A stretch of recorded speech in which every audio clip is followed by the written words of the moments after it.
Сайн байцгаана үзэгчдээ та бүхэндээ энэ орой мэндийг хүргэж байна. Футбол ток нэвтрүүлгийн маань энэ үлрэлийн 34-р дугаар үзэгч та бүхэнд хүрэхэд бэлэн боллоо. За өнгөрсөн 7 хоног хөл бөмбөгийн тухайд маш завгүй, маш их тоглолттой, маш их тойргуудтай ийм 7 хоног болсон. Ярих зүйл маш ихтэй. За бүгд нь орой мэндийг хүргэе. Шууд эхлэе.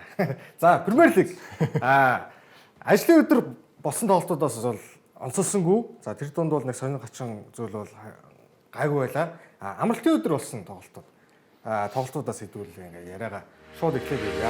Ярих нь үнэхээр их байгаа учраас яан эхэллээ. За Эвертон Арсенал тойрог нээсэн тоглолт. За Арсеналын Гудисон парк зочилж байгаа сүүлийн тоглолт нь энэ хоёр чинь хоёулаа бас нэг анхны багуудын хоёрын шүү дээ. Тийм 1905 онд анх зочилж ирсэн юм бэл. 120 жил. 120 жил үү те. Нийт 145 утсан юм уу та. Тийм. За Гудисон парк шинжлэхдэх гээд байна уу? Тэр хөлөлт Эвертон стадиум. Гудисон парк сүнстэй гэдэг юм бэл. За тусаар болцсон. Бараг сөрөг товтлоо те. За энэ Рахим Стерлинг голын дамжуулт өгсөн байна. Нэг бас туршлагатай байлээ. Тэр чи хүлээж байгаа. Яг л өгсөн л та. Яа.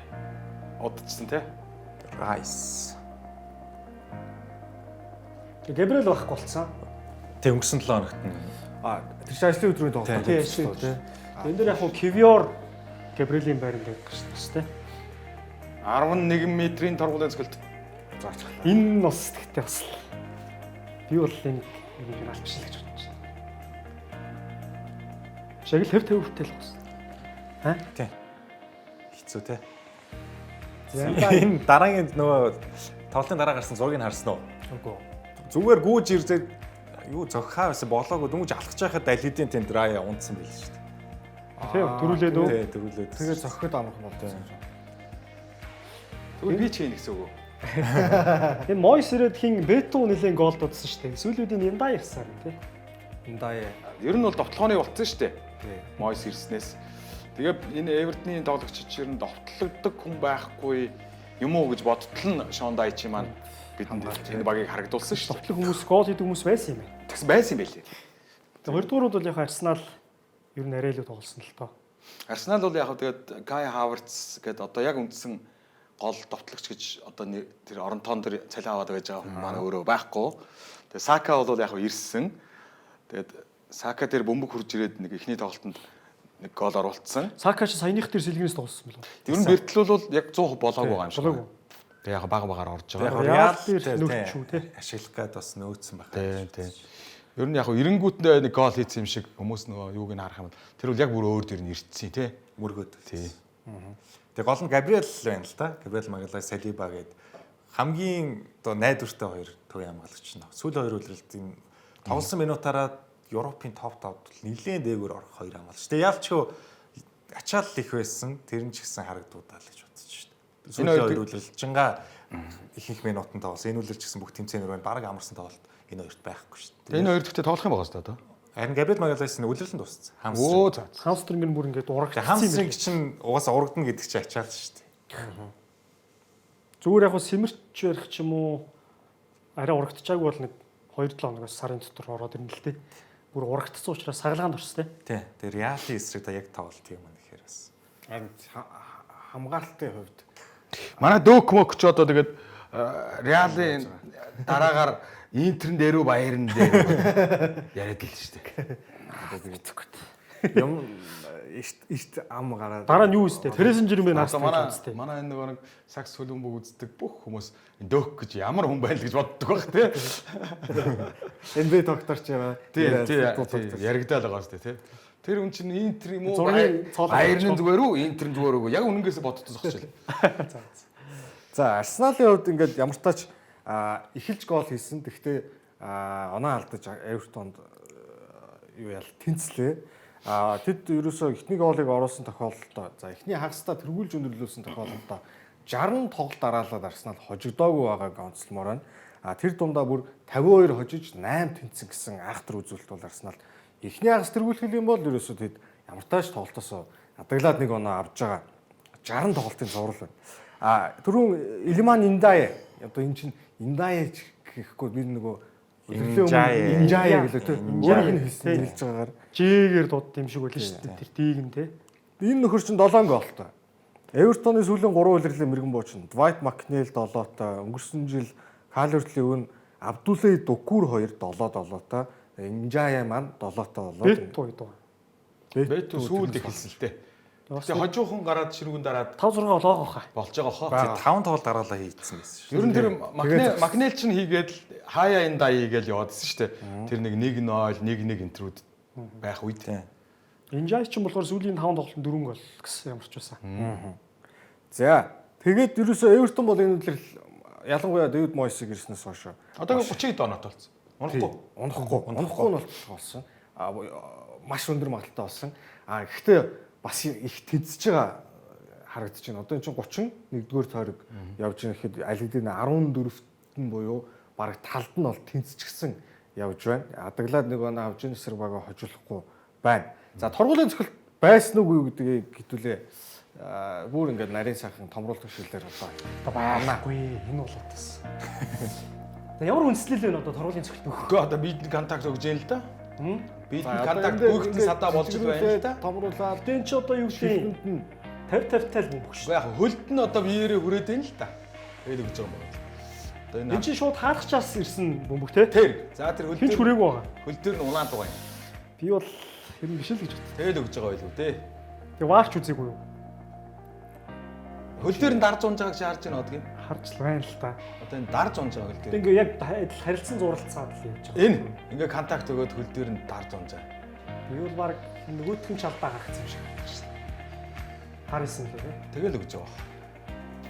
энэ дээр тэгээ нөгөө хуучин Премьер лигийн шүүгч байсан нөхөр бол энийг үзэж байгаа. Зүгээр нөгөө юу гэж хэлээ. Хямдхан пенальт гэж Софт хэлж байна. гэж ярьдаг те. Тий.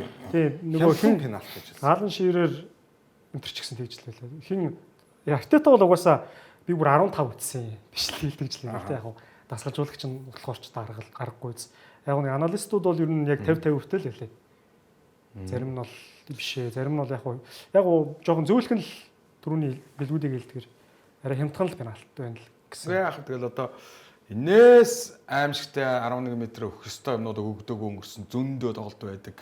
Тэ? Энээс ч хөнгөн 11 өгсөн тохиолдлууд зөндөө л байдаг. Энэ бол дундчил тэ? Байдаг л 11 өгөх ёстой. Миний хувьд бол. Аха. Юун дээр Арсенал нэг ийм сонир юм байгаа юм байна. Одоо эдгээр чинь Мерси голын эрг буюу Ливерпул болоод Эвертоны талбайд ирэхээрээ 27 одоо ирсэн тохиолдлоос ердөө 3-танд нь хожоод буцсан байна. Тэгэхээр ер нь Ливерпулийн талбай дээр Анфилдэд Goodison Park-т ирж байгаа цуврал бол Арсеналд бол Сүүлийн 27 сайн байна. Сүүлийн 27 дотор 11 тэнцээд 13 хожигдоод 3хан удаа хоцсон гэсэн ийм үзүүлэлт байгаа. Энэ ч гэсэн одоо нэг тэнцээгээр бол нэмэгдлээ. Goodison Park харин топ 6 багт үнэхээр халгаатай байна. Энийг харъя. Сүүлд ирсэн топ 6 багуудаас 7 тохиолдолд талбай нь эзэдэн буюу Эвертон хожоод бус тоглолтод тэнцсэн. Нэг ч удаа талбай эзэд бол топ 6-гийн Эвертон бол хожигдоогүй. Яг нөгөө хуучин топ 6 болохоос биш. Хоёр нь бол одоо ер нь топ 6 байхгүй байна шүү дээ. топ 20 доо байна шүү дээ. Ямар ч байсан. Аль хоёр нь вэ? Тоттенхэм нөгөө Зевс үпэдэ. Тоттенхэм нөгөөх нь юу гинэ? Манчестер Юнайтед. Энэ хоёр бол топ 6-д байхгүй, топ 4-т байхгүй үстэй тий? Яаж вэ? Энэ хоёр чинь юу гэж нэрлэлчээ үстэй? Зевс үпэдэ хоёр чинь нөгөө 6 залуу зааны нэг болгох ч үстэй. 6 залууд ч байхгүй байгаа. Харин байхгүй байгаа шүү дээ. Яг нэг топ 4-ийн ард явж байгаа 6-ад байхгүй байгаа. Тэгээд бүр хойшоо явж байгаа болов. Бүр хошоо. Залуу үеийг халамжлан хүмүүжүүлэх гэдэг. Хойш явцсан байгаа тий. Лестер энтертэй. Сүүлийн бүр 1 жил гарангийн хугацаанд. Тийм байна. 24 оноо 2 сараас хойш. Тэгэхээр энэ одоо Шон Дайчи юу ч бас орох гээд шүү дээ. Тий. Орно. Шон Дайчи ч 0-0-лоор тэнцээд аюул байсан шүү дээ. Гол хийхгүйсэн болохоос. За нэг иймэрхүү одоо цуврал бол үргэлжилж байгаа юм байна. За тэгсэн чинь Фулхэм Goodison Craven Cottage цэнгэлдэхтэй Ливерпулийг хүлээн авч тоглолоо. Go Mongolia гэл. За нэг манай Ливерпулийн өмнөх одоо удирдлын ганц хожигдлоос Ноттингемд тэр бол айлын талбайд байсан уу өөр гэлтэй байсан. За тэгвэл айлын талбайд энэ удирдал ерөөсөө хожигдоогүй байсан. Тэ? За тэгээд тоглолтын эхэнд бол Макалистер одоо маш гайхалтай гоолыг энэ жижигхэн хүний жижигхэн хөлнөөс гарамгүй цогцолтыг цогсон. Гэтэл Тэмцээнийг болов. Фулэм Сесеньон. Яг сайхан солгоол дүүрэн таарах юм аа. Тотнемд нэг ирээд явуулсан юм юу? Тэгсэн. За тэр. Би байрлал эзэлтэн дээр алдчихж байгаа Би одоо яаж байгаа? Энэ юм сонин ойсон Робертсон. пинг-понг болоод орцоо лээ тийм. Энэ Робертсон сая дамжуулалтаа алдаад тэгээ өөрөөс нь авчраа авчирч байгаа шүү дээ. За Ивоби Ингээ 2-1. энэ одоо хаагуур нь орчиж байгаа юм дээ тий. Цээжнээс ингээ байгаа. Хоёр хүний голоор ороод 3 дахь хүний цээж нь шүргээд тий. Тэгээ Робертсны цээжнээс орсон. Уг нь бол муу хамгаалт биш л байна тий. Яа энэ дэр Вандайкийг өслөө. Энэ Родриго Нунес энэ тоглолтод яасан мэл шүү дээ. За энд Вандайк жоохон түлхүүлсэн. Гэтэ энд Мунис өөрөө гоё гаргачихсан. Энэ Гоё Вандайкийг гаргасан. баргийн хүн бол нэг ингэж гарч ирэхгүй шүү. За энэ өвдгөөрөө маш гоё засан гоо та. Ингээ явуулан хаалгачийн алдаа л байл да тий. Хаалгачийн хажуугаар хаалгач гарцсан байсан бол цогцоо байхгүй үстэй. Үгүй яг сая Вандайкийн эсрэг бас ингэж авч байгаа. Родриго Нунесийн тоглолт яасан вэ? Хоёрдугаар давхарт болон одоо дуэл гэдэг нь шүү дээ. Дуэлд ясан тоогоороо бүх тоглогчдод тэргүүлсэн. Тэгээд дээрээс нь 100% тай. Вандайкийн эсрэг, Конатагийн эсрэг дуэлд бол 100% тай ялсан. Үгүй яг Вандайк бол сая ойрхон байж бүр гүйцэд алдчихаагүй шүү дээ. Хажууд нь зуралдаа явж шүү дээ. Тэгж яхад хаалгач өөдөөс нь гарцсан бол товтлогч тэгээд тэр чигтээ чоошонд орчиж байгаа шүү дээ. Цог зайг болчихно шүү дээ. Хаалгач гараагүй Яг шүү. тэр гарах хугацаа Зайтай айгүй байгаа шүү дээ. давчуу юм бол гэж шаардлагатай та би бол. Хол Бараг амжихааргүй. Тэхнгүүд нөгөөх чинь явуулчих жоохгүй яаж игээл. Тэг явуулахдаа яг өөрийнх нь хөлний доогуур л явуулсан байна уу. 16-ын шугам дээр эргээл гарчих. Яг гарч ирээд тагилдсан бол унаал гулгаал ороод ирсэн бол товтлогчд бол цогцоо байхгүй л болох байсан бэ. Муудаа гэж л харагдаж шүү. Тийм. Гараагүй. Юун дээр за Алексис Макалистер бол тоглолтын тооны харьцааг их сайхан нээж өгсөн. Ер нь бол Ливерпул тооны харьцааг нээчээд өөрсдөө хожигддаг тоглолт бол ээдтэй тон цөөхөн шүү. Ер нь Энэ үлрэлт эхэлж гол оруулснараа тэргүүлж байгааг мэдв. Таада. Ипсвич үү? Үгүй эхэлж гол оруулсан. Ноттингем Тэргүүлийг хамгийн олоодаа эхэлж тэргүүлийг авсан Ноттингем. Тий 20. Эхний баг 5 минутанд оруулаад. Тэгээд араас нь Ливерпул явж байгаа. Гэхдээ мэдээж нөгөө нэг тэргүүлээ хадгалж байгаа тэр одоо үзүүлэлтэр бол Ливерпул нэгт байгаа. Гэтэ энэ тоглолтод миний харсанчлан бол юу болсон бэ гэхээр Курс Джонсыг сүүл 2 тоглолт дараалаад баруунд ашиглалаа. Александр Арнольд бэртэлтэй учраас. Гэхдээ Конор Брэдлиг биш Курс Джонсыг дараалаад ашиглаж байгаа. Тэгээ Курс Джонс Эвертны эсрэг бол яг хуу дажуу тоглолтыг үзүүлсэн. Тэсээ чин энэ дээр болохоор яах вэ гэхээр Эвертны жигүүрийн тоглолт, Фулхэмийн жигүүрийн тоглолтыг бодвол таран штэ. Яг гэхээр Фулхэм Трауре байна, Ивоби байна, нөгөө хурдтай гүйдэг Антони Робинсон чинь зүүнээр тоглоог маш сайн дэмждэг гээд. Тэгээд ерөнхийдөө жигүүрийн тоглолтын дээр Курс Джонсын жигүүрээр буюу Ливерпулийн баруун жигүүрээр Фулхэмийн 50% давталгаа явсан гэж байна. Ерөнхийдөө жигүүрийн давталгааг Фулхэм ашиглаж тоглодог, нээлттэй тоглолтоос хөндлөн дамжуулалт хийсэн тоогоор лигийг тэргүүлж байгаа багийн эсрэг ер нь бол яг Курс Джонсын хамгаалалт, хоёр жигүүрийн хамгаалалт, юунд ч гэсэн Анди Робертсон ч гэсэн ерөнхийдөө алдаанууд гарч ирсэн. Жигүүрийн хамгаалалт таар байсан энэ тоглолтыг шийдсэн болов уу гэж харсан шүү дээ.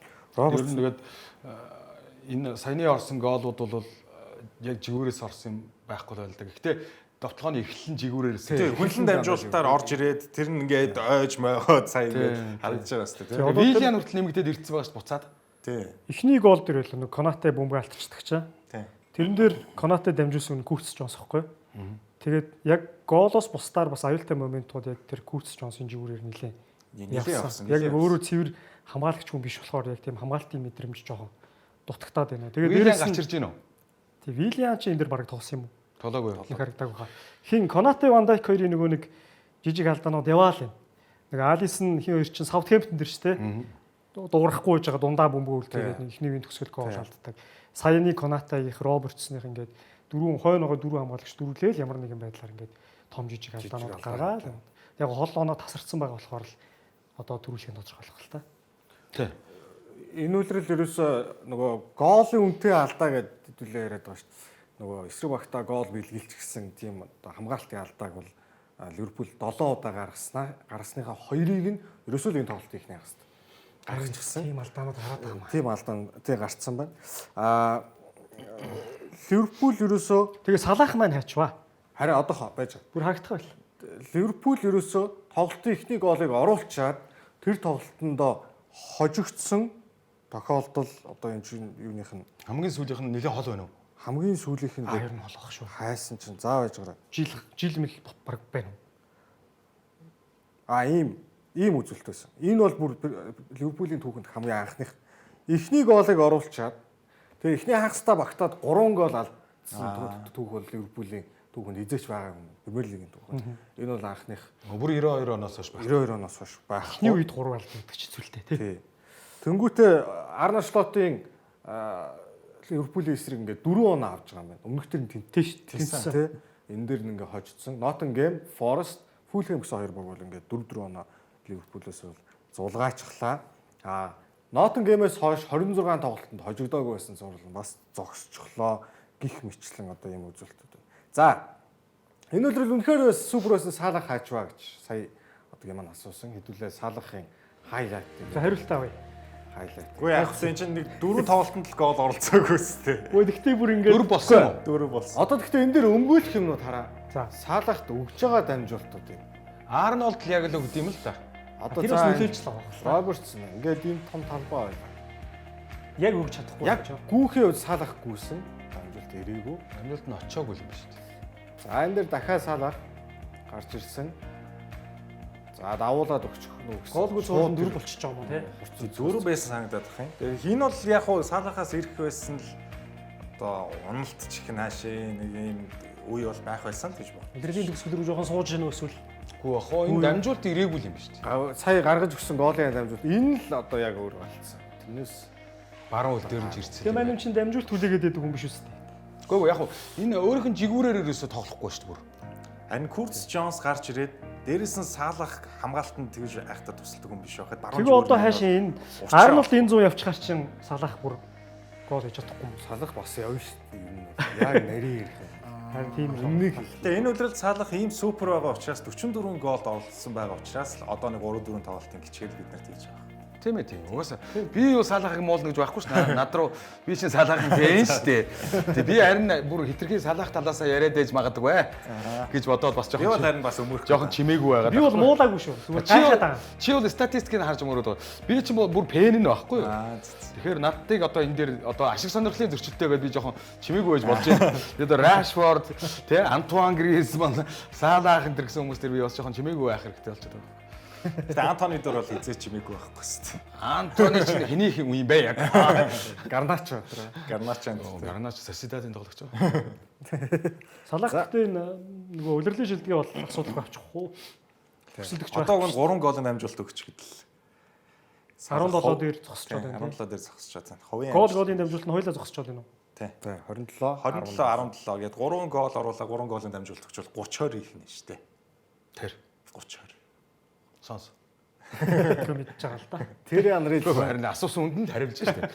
Тий. Тэрэ анрил 20-20 хийжсэн. Одоо 30-20 гэдэг бол аимшигтай. Тоо. Салах би явахтай ганц хоёр тоглолтод ингээл. Тэгээ сая гол нь дамжуултууд нь яг л одоо ингээд зураад харуулчихаар дараа нь яг үгүй ингээд нөгөө тоглолт дууссаны дараа ч юм уу эсвэл бид ингээд зургатаар харахаар тэгчгүй ингэчгүй гээл тэгтээ яг нэг салахын нэг асуудал байдгийн. Ямар асуудал байдаг вэ гэхээр одоо яг өөртөө ижилхэн жижигхэн хурдтай хуурагддаггүй тийм хамгаалагч нар байдаг шүү дээ. Бисака ч юм уу, Кукурела ч юм уу. Яг тийм хамгаалагч нарын эсрэг центрлэгөө жоохон ойрхон одоо эсрэг багийн 16-аас жоохон хол бөмбөг авчихаар ашиггүй байдгийн. Заавал хүнд ингэж хаана өгж стенк өгж дахиж өшөө жоохон нэг ойртож бөмбөг авахгүй бол яг тэндээс тэдний өдөөс тоглоно гэхээр айгүй хэцүү байхгүй. Нөгөөдөл нь яг адилхан хурдтай жижигхэн зуралдаад хуурагддаг. Тэгээд ойрхон бөмбөг авчих юм бол салах ямар ч багийн эсрэг аюултай хэвээрээ. Үеийн үед 16-тай л ойрхон бөмбөг авах юм бол аюултай. Хол авчвал угаасаа аюул багтай байдаг юм л да. Заавал нэг хүнд өгж буцааж авах хэрэгтэй болно. Хүн өгтөл нөгөө хүн жигүүрээс яг залуу салах бол шууд хууралгүй өчтдөг байсан. Одоо бол бүр яг торуулгад л баг. Яг одоо ч хуураагүй нь том биетэй нөгөө нэг юм хөшүүн хамгаалагч нарыг бол хуураад гарчихна.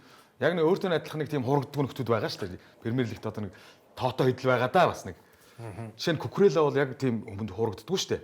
Түүнийг хуурна гэж байдгүй, түүнийг өндөрлөл гэж байдаг. Саяных дээр Гакпос гараанд гараад ерөөсөө харагдсангүй. 2 сарын дараа баг гараанд гарсан юм байна. Үзүүрийн тоглоом дээр гарсан байлуу. Тий. Гакпо. Тэгээ 2 дугаарыг их удааг багцсан. Диасыг сэлгэнээс тоглуулдаг юм тий. Диас удирлыг эхлэхэд Ливерпул яг одоо 8 сарын сүүл өнгөрсөн жил те. Диас удирдал гараанд гараад ямар олон гоолтой. Тийм үстэй. Фантаси тоглодог хүн болгон Диасыг авсан шүү дээ. Гакпоч сайн байсан. Тэгсэн чинь Диасыг буцаагаад сэлгээнд хийхдээ бүр гүн даваач хийцэн те. Хаашаа. Бэртцсэн л тэ бас нэг. Тэгтээ яг нэг удаагүй. Диас чинь Ньюкасл, Саутгемптон, Эвертон гэдэг 3 тоглолт дараалаад гоолын дамжуулалт өгсөн байж байгаа. Сая Фулхэм дээр гол хийж байгаа юм байна. Ер нь бол одоо яг Салахын хийж ирснийг бол жаахан залгамжлал арай дөнгөж эхлээл явж байна л та. Гараанд гарах юм бол ямар вэ гэдгээ удирлыг хэн харуулсан шүү дээ. Диас чинь ер нь бол би Ливерпулийн тоглохоноос Диаст хамгийн өгүүл гэж боддог. Одоо Салах бол мэдээж тодорхой. Тэнгүүт одоо хэрвээ за Салахыг энэ багийн Ливерпулийн бүрэлдэхүүнээс бүр ингээд байхгүй болгоч ингээд байхгүй гэж бодчих юм бол Дарвин Núñez ч биш, Диаго Жота ч биш, Кауде Гакпо ч биш, Луис Диас бол хамгийн Одоо аюултай тоглож. Тэгвэл миний бодлоор бол би Жота гэж боддог байхгүй. За Хамгийн аюултай ямар ч эвгүй нөхцөлд тоглолт яаж ч дуусч яхад те одоо ямар ч боломжгүй нөхцөлөөс голдчихдаг юм бол Жота гэж боддог байхгүй. Миний бодлоор бол Федерико Мэдээж зэрэг Чимоч яах гэдэг. Гэхдээ Кезаг та дараагийн үлрэл хараа цаа зүгээр тэр баруун зүгт алан. Мэдээж зэрэг Салах бол нэг номер тийм үстэй. Би тэгээд дараагийн аюултай хүн бол би Жота гэж боддог байхгүй. Энд болохоор Диаз гэж боддог. Диас. Чи дараагийн аюултай хүнийг ингэж боддог. Núñez гэж бодохгүй л. Би бол яг хоо найруулгал дээр яалтчгүй би Александр Арнолдын бас нөлөө үнэхээр их байд юм байна гэдэг ялангуяа энэ тоглолтоос харсан баг. Курс Джонс бол яг хоо төв рүү орж найруулга туслах гэж хичээж байгаа. Гэхдээ Александр Арнолд чинь жигүүрээрээ Салах товтлог дэмжиж бөмбөгийн өгчин энэ хоёрын ойлголцол гоё. Дээрээс нь төв рүү орж ирээд найруулгад хийгээд бөмбөг хуваарлтан дээр яг товтлох шиг л орж ирдэ шүү дээ. Тэгээ Александр Арнолдын тэр нөлөө нь бас үнэхээр Ливерпулд ихээр байд юм байна гэж бас харсан. Бага. Тэгээ Александр Арнолдын чинь яг зарим хүмүүс бол явна гэж хэлээгүй штэ мэлээгүй штэ энэ төргээл тэгжил байна. Гэхдээ нөгөө Жеми Каррагер бол нэвтрүүлэгт оролцохдоо Александр Арнолдыг Реал Мадрид руу явж байгаа нь бол надад таалагдахгүй байна мэн. Тэр багтаа үлдээд багтаага дахиад аврагуудын лигт төрүүлэх байсан юм гэсэн ярьсан шүү дээ мэн Каррагер чинь. Гэхдээ явах магадлал. Тэр Каррагер хаанаас ямар мэдээлэлтэйгээр тэгж ярьж байгаа юм те. Тэгэхээр нэг тийм одоо ялцгүй Маглал бол ер нь Реал Мадрид руу явахыг хүн болгон хүсэлгүй л яах вэ маах вэ энэ. Тэг ярьчих Каррагер чинь. Манай Каррагер бас жоохон сул амтай юу юм? Каррагер чи амаа. Тэ? Амаа. Тэгээд яг Александр Арнолд, Ван Дайк, Салах гуруулаа явах юм. Гуруулаа шударчлаа. Ван Дайк үлдчих магадгүй юм болов гэхээр Байерн сонирхоод байгаа юм тий. Арайш гуруулаа явахгүй л үгүй. Ван Дайк Байерн бол байнгын цом мөргөдөг гэл гоё л доо тий. Гуруулаа авчвал ч дараагийн үлрэл шал өөр баг бид харах. Харин тийм. Байерны хамгаалал Тийм, гуруулал нь явах гэдэг байхгүй. Дам гуруулна нэстэй. Тэг яг тэгэл дахиад сэргдэг л дээ баг тэгэл. Тийм л дээ. Гэхдээ яг энэ үеийн зөв гэдэг чинь. Яг би бол Салахыг явахд бол одоо тийм айхтар харамсахгүй байна. За. Яагаад тэгэхээр Салах одоо насан туршид тэргүй одоо 32 3 нас хүрсэн. Тэгээд энэ хүн энэ Ливерпул авах хэрэгтэй цомоодоо авчлаа. Дараагийн газар хэрвээ түүн цаг хугацаа үлдсэн бол тэрийг дараагийн газараа очиж тий яах бах. Оронд нь жигүүрийн тоглогч энэ дэлхийгээр дүүрнэл байж тээ олдсон шүү дээ. Федерико харин Ливерпулд зайлшгүй одоо шууд нэг оронд наваад ирээд үргэлжлээ явчихна гэхэд аюу хэцүү хүмүүс бол одоо хэн байхгүй юу? Ван Дайк. Тэгээд одоо сая хэнийг хэллээ? Александр Арнолд энэ төр байхгүй. Өнөө. Салахын оронд сайн жигүүрийн тоглогч залуу хүрээд ирж болох л баг. Өнөө. Харин яг энэ цаг үеийн мөн үү гэдэг дээр л Яг гуруулаа зэрэг явах нь зөв үйл гэж байна. Тийм. Яг энэ. Би Ван Дайкийн оронд тэр тусмаа яг доктортой юм хамгаалагч бол хэвчүү шүү дээ. Хэцүү. Олоход. Хэцүү. Тэгээ Ван Дайк ч Ван Дайктэй гэрээгээ сунглаа гэхэд яах юм? 1 жилийн гэрээ хийгээд явах юм. Гэхдээ Ван Дайк бол тийм гэрээ бас хүсэхгүй л. Ван Дайкийг бол одоо Байерн ядаж 2 жил мэл санал болохгүй л үү. 1 жил ч таашаа. Гэхдээ одоо багууч яг ингээд нарийн ярих юм бол нөгөө үнэнч байдал домог гээл наагуураад гэдэг болохоос яг цаагуураад тэгэл бас лээ. Гэтэ энэ бол аргуудын лигт ингээд хасагдсан айгүй юу болчлаа те Ливерпулийн хувьд. Харин бүх зүйл нөлөөлөх үз болчихлоо. Босоо байсан хэрнээ жил 2 жил ингээ алдчихлаа шүү дээ. Яг гэхдээ интер гээл бусад багууд босоо байсан зөндөө алдсан юм байдаг юм байлээ Тэр л ч дээ. одоо аврагуудын лигийн түүхэнд хамгийн хэрэггүй нэгдүгээр байр гэдэг шүү. Алиг Саяны Ливерпулийн Юугаа хэсгээ тэргүүлсэн. хэсгийн шатаа тэргүүлсэн. чи ер нь яах гэдэг вэ? Энэ Испани лигийн хөр яах гэдэг вэ? Тэрчээ тэгээд том юм нэр. Гэхдээ ер нь Атлетико Мадрид зөндөө лазгуутсан, Интер зөндөө лазгуутсан. Интер чи хэдэн удаагийн аврагуудын лигийн 2 дугаар байв лээ те. Гэхдээ Ливерпул Ливерпул ч бас хэд байгаа үз нэлээд орч сая ингээд тэр нөгөө Атлетикод коронатой жил хасагддаг энэ жил энтрийг оруулангууд ингээд бас нэлээд болчихж байгаа байхгүй. Яг төрүүлчүүл болох байсан жилийн хасагдсан. За ер нь гэхдээ Ливерпул бол төрүүлэх магадлал энэ тоглолтын дараач Оптагийн тооцооллоор 99.2 үлээ хувьтай гэсэн одоо магадлалыг суперкомпьютероор тооцоолж гаргасан байлаа.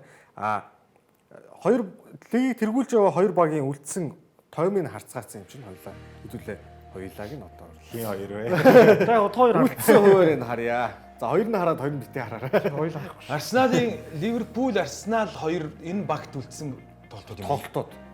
За хоорондоо 36 дугаарт өргөт байгаа. Тэрнээс наан Ливерпул, Тоттенхэм, Челси, Арсенал, Брайтон гэсэн ер нь бол жаахан Брайтон ч бас Ливерпулийг үе дөнгөчих гээд идэг. Баг шүү дээ. Ингээд Аль нь хүнд юм шиг харагдаж байна вэ? Ливерпул шүү. Ливерпул нь баг зэрэг хүнд харагдаж байна. Гэхдээ Арсенал даврагуудын лиг байгаа. Арсенал хүнд гэвэл би одоо тэр Палас Ньюкасл хоёрыг л хэлэх гээд байна л да. Ливерпул бас байгаа юм тийм өөрсдөө. Тий. За тэгмүүд Арсеналд бол ийм 3 хүнд байна гэж үзчихээ л да. Палас, Ливерпул, Ньюкасл гэдэг. За тэгэнгүүт Ливерпулд хэдэн хүнд тоглолт байна вэ гэхээр Тоттенхэм хүндтэй орох уу? ерөөсөө хүнд тоглолт байхгүй шүү дээ. Шал эсрэгээр. Челси хүнд биш үү? Биш шүү дээ. Биш ээ, үсрээл тэнцээ аавн заяа. Челси, Брайтон энэ төр бол Челси ч одоо топ 4-т орох гэж одоо болчих шүү дээ. хожино гэж бол байхгүй. Заяа, үсрээл тэнцээ аавн. Гэл бод. Тэгэхээр хүнд тоглолт Би байхгүй. бол одоо энэ Ливерпулийн сүүлийн 5 тоглолтыг бол тавлаа л амаргүй гэж бодож байна. Яалаа гэж. Чи яах гэдэг вэ? Гэтэ та өөрөө Челсигийн фэн гэж зүгээр үү? Гэхдээ яг бодит байдал л яриа шүү дээ. Тэр одоо Челси ч таарах бол байгаа. дотроо хин энийг дэмждэг байх маах. Ер нь бол би бол Вест Хэмиг юм болохгүй гэж бодож байна. Лестер юм болохгүй. Эхний хоёр бол одоогийн Тоттенхэм юм болохгүй. За West Ham 2 тэг, Leicester 4 тэг, Tottenham 2 тэг. Гэхдээ Тоттенхэм байг л да яг 2-1 Харнаа. яа. За Chelsea 2-1. За Челси үсрээл 1-1 байхгүй да. Яг л байх шүү. За тэгэл Хоорондын тоглолт бол их. Арсеналтай их тоглолт бол мэдээж хэрэг чанга болно. Тэгтэл Ливерпул үеийн үед илэрхийл байгаа зү сүүлийн үед тий. За тэгээд Брайтон гэж нэг жоохон эвгүй байгаа юм Ливерпулд. Тэгтээ 2-1 байгаа хуу бас. Тэгмүүд Палас энэ бол үсрээл 1-1 үстэй. Тэгэхээр 2 л 1-1 байж байгаа зү. Бусдыг хожиж байгаа л харагдаж байгаа зү. За Өөр тэгээд тэмцээнгүй юм. одоо хэдгээр тойргийн наан Ямар нэгэн шалтгаан эндээс хийлгээс суугаад. Өөр тэмцээх юм да. Дандаа үний мэлж байгаа. Челси ч ихтэй энэ хоёр арсаж чинь Челси сүултээ нэлийн хүндэрж байгаа юм л шүү дээ. Ливерпултэй, Юнайтедтэй Тий. тэгснэ юу вэ? Баг Тоттенхэмтэй өөрсдөө тоосноо. Тоттенхэмтэй сүултээ, Ноттингемтэй сүлийн тойрогт байгаа. Тоттенхэмтэй сая тоглолт Тэгсэн тий. Ноттингемтэй хамгийн сүлийн тойрог. Тэгээ суперкомпьютер гэснээс Ноттингемийг топ 4 төрөх магадлалыг Оптагаас 90% гэж л. орчих واخ орж байгаа. мэддэг. 90% гэж л. Гэхдээ орчих واخ уу? Одоо жишээ нь за Ньюкасл нэг тоглолтод байгаа тий топ 4 рүү орё гэвэл тэрийг хожих хэрэгтэй байгаа да. Тэгжээж орно тий. Сүүлийн тойрогт Ноттингем Челси хоёр хожсон 4-т орно. Тэр нөхөн Палас байлуу. Нөхөн Палас. Тэгэхээр бас хэцүү. Хин өдсөн 4-т орно гэсэн байж магадгүй шүү. Хэн? 38 дугаар тойрог. Ноттингем Челси юу? Үгүй хаа Сити, Ньюкасл, Челси 3 чинь гурлаа л ер нь топ 4-ийн. Гэхдээ одоо яг үлдсэн тойргуудад нэг нь яалтчгүй сугаал үлдэх байх хөрхий. За за. Хуваар харахад бол Сити ер нь бол арай гайгүй талтай байлээ. Гэхдээ яг хуу FA Cup байгаа Ситид. Ноттингем энэ Одоо нэг хоёр л тоглоно шүү дээ. тий. Тэгэхээр FA Cup Сити бол гайгүй. Тэгээд хамгийн хэцүү Ньюкасл Челси байсан санагдаад байна. Челси бол жоохон. Тэгэхээр хөрх юм Ньюкасл мултарч байгаа юм байна л да. сая өөрөөсөө Ливерпулийг тэнцэхгүй гэдэг чиж тэгээд танах яах юм те. Юг? Гэхдээ яг нь Барцтай Ливерпул дээр гаргаж өгөөл бусдын Челси Ливерпултэй 1-1 гэсэн шүү дээ би чи сая. Манай төлөвлөгөөнд 1-1-ээр байж шээ. Цэнгэл чи бүр хоцсноор бодоод энэ айгүй буруу тооцоо. Анаасаа төсвөө буруу баталсан. Дахид тодтол хийхгүй бол энэ Цэнгэлийн Арсеналын төлөвлөгөө айгүй буруу болчиход байгаа тийм. Буруу гарсан. Ливерпулийг хожин можин гэдэг төлөвлөсөн агараа.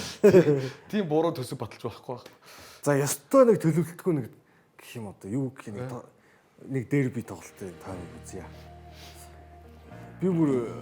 Би эргээд тоглолт гүйлгэсэн л дээ. Энэ юу ч хуйтгартай тоглолтсон. Би харин ойрд үзсээгүй. Үнэхээр уйтгартай тэгээд осоо яг үннээ л хэлээ. Бүхэл юм дэгжлээ. Сити бүгдээрингийн нэг тийм рестарт бүр бүтэн рестарт хийхгүй бол айгүй болохгүй болсон байлээ. Де Бройны сүүлийн дерби. Сүүлийн жил Де Бройн, Мюллер гэх томчууд одоо үндсэн багаа орхиж байна. Энэ Кевин Де Бройн Манчестер Ситид 11 жил болохдоо 19 цомор өгсөн гэрээ. Тэгсэн шүү дээ. За. Одоо тийм гавьяатайгаар явж байгаа юм байна. Одоо энэ зүүн Хайч бол Лигийн цомыг баг 6 удаа авчихсан. Юу тусдаа бэлдсэн байгаа шүү. Европын зам нь бол дууссан уу? Европта үлдэж магадгүй бах уу тэр. Өөр одоо бүр тийм бас ахмаг биш шүү дээ. Гайгүй шүү дээ. Дахиад 2 жил тоглож шүү дээ. Донд төвд. Тий. Гол нь Европтой тэгээд Топ баг руу очихгүй л гэдэг байна л та. Энэ хоёр Касенс энэ хоёр найз. Түүнээс бараг 7-8 ах Модрич тоглоод байгаа шүү дээ. Тийм Модрич тоглоод байна. 40 энэ жил 40 дээ шүү дээ Модрич. Тий, тоглоод байгаа шүү дээ. Тэгэхээр бас дундын барилт яг бүр одоо хурд шаардлагатай урд биш тий бас тий. Жин хаалан дээр нь яачлаа. Хааланд чинь бол шага биштэй үлэл ороод дуусчихлаа. тийм үү? Тэгсэн шүү дээ. 5 сарын дундуур гэж байгаа. Гэхдээ би бол 5 сарын дундуур нэг ирэх болов гэж бодохгүй. Энийн өмнөх тоглолтын дээр юм. Тийм шүү дээ. Тийм үү? Тэгвэл одоо Челси дөрөвт боллоо шүү дээ. Яана. Харин Сити одоо харин Сити, Ньюкасл хоёр яас харамсалтай бэ? Челси орлоо шүү дээ. За ингээд тэг яарцаатай. Тойм дээр нь ч нэг хөлөгтэй маргацсан. Харин байхгүй л. Гэхдээ Сити айгүй тийм тааруу тоглож ийлээ шүү дээ. Тэгээд хахад Манчестер Юнайтед ерөөсө хожиж чаддаггүй. Тэ? Сити айгүй тааруу байсан шүү дээ. Тэнцэн яг төгөрсөн үр дүн хуу санийх дээр. Ер нь бол өөр багууд бол энэ ийм хөдөлж ядсан алдаа ихтэй байгаа Сити сая ард нь бол товтлоод хийчмээр л байсан. Хийхгүй юм билээ бас. Ерөөсөө харин тий. Тоглолтын одоо эхний хагас гэж үзэхэд тоглолтын эхний хагас гэхэд Манчестер Сити эсрэг багийнхаа хагас руу ороод 224 дамжуултыг алидыг өгсөн байхад нөгөө талд Манчестер Юнайтед Ситигийн хагас руу ороод 61 дамжуултыг л өгсөн одоо юм байна. Тэгээ Юнайтед энэ үлрэл бол ерөөсөө гол багтаа байгаа. Гол оруулаагүй тоглолт бол тун одоо цөөхөн байгаа. Хэдүүлээ юу харъя? Манчестер Юнайтед үүсгэсэн боломжуудыг харъя. Ер нь бол бас гол хийвэл хийчгээр ийм боломж тоглогчд нь үнэхээр хийхгүй маа. Тэр. Одоо ер нь бол жоохон бүтлгүүтэл энэ тоглолтын дээр. За энэ яг энийг жишээ нь харъя л да. Яг л ирсэн шүү дээ. За Хөлөө явуул. энэ хин Гарначо. Гарнаачо. Таны хамгийн дуртай тоглогч. Та нэг муулаад нэг асуудалд орсон. би харин зориуд та нараас асууж энэ хин бэ гэж асууж байна. Зориуд асууж байгаа. За тэгэнгүүт ийм дамжуулт иржээ. Тэр. За тэр. Энэ хин. За энэ минь ч яг нэг амар супер боломж биш л те. Гэтэ ер нь бол хойлуумхийн зэрэгцэн энтер бол үнэхээр хийхгүй байна. Хойлуум чинь энэ үлд хідэн голтой. 2 3 гол. 85 саяын давтлагч. 5 авч үргэлээ. 5 баахгүй. Зэрэгцээ чинь хойлуундаасаа бага үнэтэй үсттэй. Зэрэгцээ баг баг. Хойлоноос баг. Хойлон чинь 85 шүү дээ. 85 гэдэг бол ерөөсө Лукакугаас 10хан саяар Премьер лигт 3 голтой. Лукакугаас 26 тоглолтод 3 голтой. Лукакугаас 10хан саяар хэмт гэсэн үг байхгүй. Харин тийм. Тэгэхээр энэ довтлогчд нь үнэхээр голдохгүй. Хойлон байна уу? Зэрэгцэн байна уу? Хамаагүй. Тэр яг энэ зүүн дахиад өөр довтлогч авах юм уу эсвэл энэ нийтигээ хүлээх юм уу? Тэгээд манай хүн юу яагаад ингээд 85 саяар ирчээд 3хан гол оруулаад баг гол оруулахгүй байгаа хүн байна шүү дээ тий. Баг гол оруулахгүй байгаа хэрнээ Лукаку энтер шиг ингэж олонний өмнө баалуулахгүй байгаа байхгүй юу? Чимээгүй тэнд суугаал байгаа байхгүй тий. Ерөөсө хөл өмгийн одоо бичдэг сайтууд, аналистууд энэ хүнийг ер дурддаг ч гүнэг тий сайхан. Тэгэл тэр цаана гол хийхгүй байж тий довтлогч чинь гээл бусад хүмүүс бол тэгэл ерөөсө баалуулаад байгаа байхгүй тий. Тэгтэл хойлуунд гэдэг хүн чимээгүй тэнд 85-аар ирчээл байгаа л байгаа. Яг Юнайтедийн үед наа чи энгийн үзэгдэл болчиход байна л та. Антони ирээр ирсэн. Гэхдээ Антонийг бол бүр арай л дэндүү хүмүүс баалж бичээ үсттэй. Тэгээ одоо тэгсээр Хоёр байгаа дундыг чив чимээг байгаа. Тэгээ хоёулаа дасцсан юм шүү. хоёулаа United ирээд юм байж гэнэ үү? Эсвэл Ирснийг баг мэдэхгүй байгаа юм уу? өөр багт очиод яг ингэж тоглох уу? Гэхдээ чинь өөр багт бол гайгүй тоглох байлгүй дээ. Одоо Тактик мактик нь болохгүй байгаа юм байлгүй дээ. Өөр тоглож магадгүй. Нэг юу байгаа л да энэ дотор нэг ужиг байгаа л да. Яг одоо хүмүүс ингээд хоорондоо паслаад ингээд айгүй хурдтай паслаад ойлголцоод явах гэхээр нэг хүн дээр очиод бөмбөг 2 секунд удахад л байрал солигдоод Темп ингээл хүмүүс байрлал авчдаг байхгүй. Тэгэл нөгөө довтлогоо биш болдог байхгүй. Тэгэхээр хин дээр жишээ нь тэр яг бусдынх нь явах гээд байгаа довтлогоо хин дээр саатчаад байдгийн. Энтергээл нэг тийм асуудал нарийн юм байдаг байхгүй. Ер нь бол тэгэл секунд хоцроход л цогж чадахгүй урдуур хүн хөлөө тавьчихдаг шүү дээ. Юун дээр Манчестер Юнайтедийн боломжууд гэдгийн ард одоо Манчестер Юнайтедийн гол оруулаагүй тоглолтууд гэсэн одоо мэдээлэл байгаа. Тэр нь болохоор Рубен Аморим ирснээс хойш хугацаанд ингээд Премьер Лигийг авч үзэх аваас Лестер Сити 12 тоглолтод бол гол хийгээгүй юм байна. Яг одоо хизээ 24 оны 11 сарын 11-ний өдөр иржээ. Гоё өдөр ирсэн байна. Лестер Сити 12 тоглолтод энэ хооронд гол хийгээгүй. Манчестер Юнайтед ингээд 8 дахь тоглолтонд гол хийсэнгүй.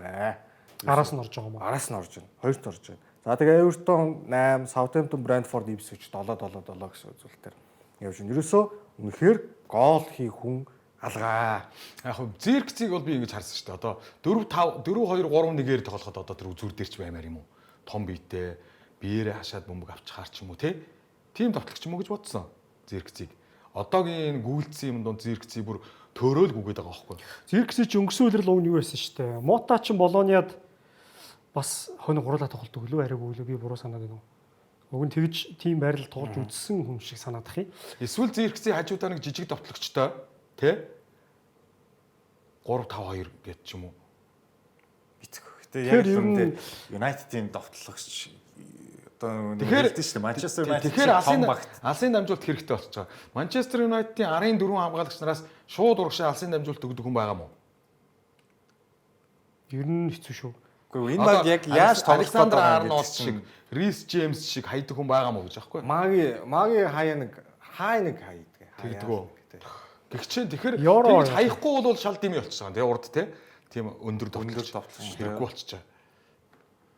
Харин тэ United яг яаж тоглох гээд байгаа гэдэг чинь л чухал байхгүй. А дундаас урагшаа уралдуулж хөөргөж хаях гээд байгаа юм бол тэр чи хурдан гүдэг хүн хэрэгтэй болчих. Гэхдээ харин тийм. Хүн баг болгон тэгэж тоглох шаардлагагүй шүү дээ. Тий. Араас ч юм уу дундаас ингэ заавал алсын дамжуулалтаар тоглох шаардлагагүй. Рубен Аморим 3-тай тоглох гээд байдаг. Нөгөө 3 хамгаалагчтай хэлбэр Диаго Далло, Мазраови 2 одоо фул бактаар гарч ирж байгаа. Тэр хоёр нь жишээнд тохирохгүй байна. Тий, ер нь бол яг зөвхөн одоо Мазраови болвол бүхэл бүтэн ингээд жигүүрийг ингээд талбайг туулаад байх тийм хурдтай хүн биш л дээ. Тэр хавьдаа л байж яахгүй бол нэг урагшлсан байдаг хойно бөмбөг давуулаа ичүүл тэгээд манай хүн тэгээд ийшээ бахардаг шүү дээ, тийм үстэй. Энэ бол энэ хөлбөрт бүр бас л бүрэн шинжилэл. Даллоо ч бас яг тийм жигүүр дээр тоглох хүн биш. Одоо яг тоглох хүн чинь Люк Шоо л доо. Тэ? Яг тэр хурдтай. Амрын ирснээс хойш Эрик Тен Хаг байх үеэс баг довтлооны боломжуудыг үүсгэж байгаа. Довтлооны чанар муу. Тэгэхээр нөгөө одоо дасгалжуулагчийн шинээр оруулж ирж байгаа тактик энэ тоглогч нар бүр ойлгохгүй байна гэсэн. Энэ бүр зохицохгүй байна гэсэн. Зохицохгүй. Үг болчиход байна. Би бол энэ Юнайтедийн одоо боссуудыг Аморим дээр зүгээр ингээд бет тавьчлаа гэж боддог байхгүй. Сүүлийн дасгалжуулагч дандаа болохгүйсэн шүү дээ. Яг хөө Аморим би бол ингэж бодож байгаа. Аморим муу дасгалжуулагч биш бах уу? Тэг хаагч муу дасгалжуулагч биш. Солширч муу байгаагүй. Солшир бол бүр харин сайн. Зүгээр ерөөсөө энэ баг дотор нэг тийм яг бөмбөг дамжих үед саатуулаад идэг өөрийнхөө хувийн тоглолтыг гаргаад идэг нэг хүн байна л гэж үзэж байна. Тэгээд арай Аморим ингээд 3 хаяад Далдороо Бруно Фернандес шиг яваад байгаа шүү. Фернандес хамаагүй 3 хамгаалагчтай зүгээр нэг тоглоод үзье. Бид нар 4 хамгаалагчтай маш олон жил тоглоо болсонгүй. Салхи оруулъя. Шинэ дасгалжуулагч авчиръя. Шал өөрөө хөлбраар үзье. Болохгүй өссөн тоглогч нарын авчиръя. Энэ удирлын 2 дугаар ахс бол зүгээр тэрэндээ бэлтий. Үр дүн хамаагүй угаасаа зориггүй багш штэ. Одоо л яг Европа лигтэл төрүүлнэ л гэж үзнэ л тээ. Тэг яг Европа л энэ. Тэрнээс лигтэй болоод. Европа лигтэй бол сайхан туршилтуудаа айгу тоглоод байгаа шүү дээ. Тэгээ одоо Тоттенхэм энэ чинь шүгэний 8-д уг зөрчсөн байгаа шүү дээ брактаар. Хоёр талаа гарцсан байна. За юун дээр энэ тоглолтоос өмнө одоо 7 хоногийн дундуур болсон тоглолтод Manchester United Nottingham-ийн City Ground-д очоод 1-1 харьцаад хожигдсон. Хуучин зэрэг Антони Иланган тэдний хаалганд гол шигтгэж өгсөн. Тэгээд ерөөсөө довтлогоо нь бол 0. Яг би тэр өдөр шүн Иланга ч Актемаас гарч ирсэн тий. Тэгсэн. Актемаас нэстэй Иланга. Тийм баг. За тэгсэн тэр тоглолтод хожигдсноороо нэгэн одоо таагүй тоо үзүүлэлттэй тэнцсэн таагүй гэхээр юу. Сэр Алекс Фергюсон байх замналда Премьер Лигт 1992 оноос хойш 810 тоглолтод 114 хожигдол хүлээсэн байсан тоотой. Бурхан. 13 оноос хойш ингээ 12 жилийн хугацаанд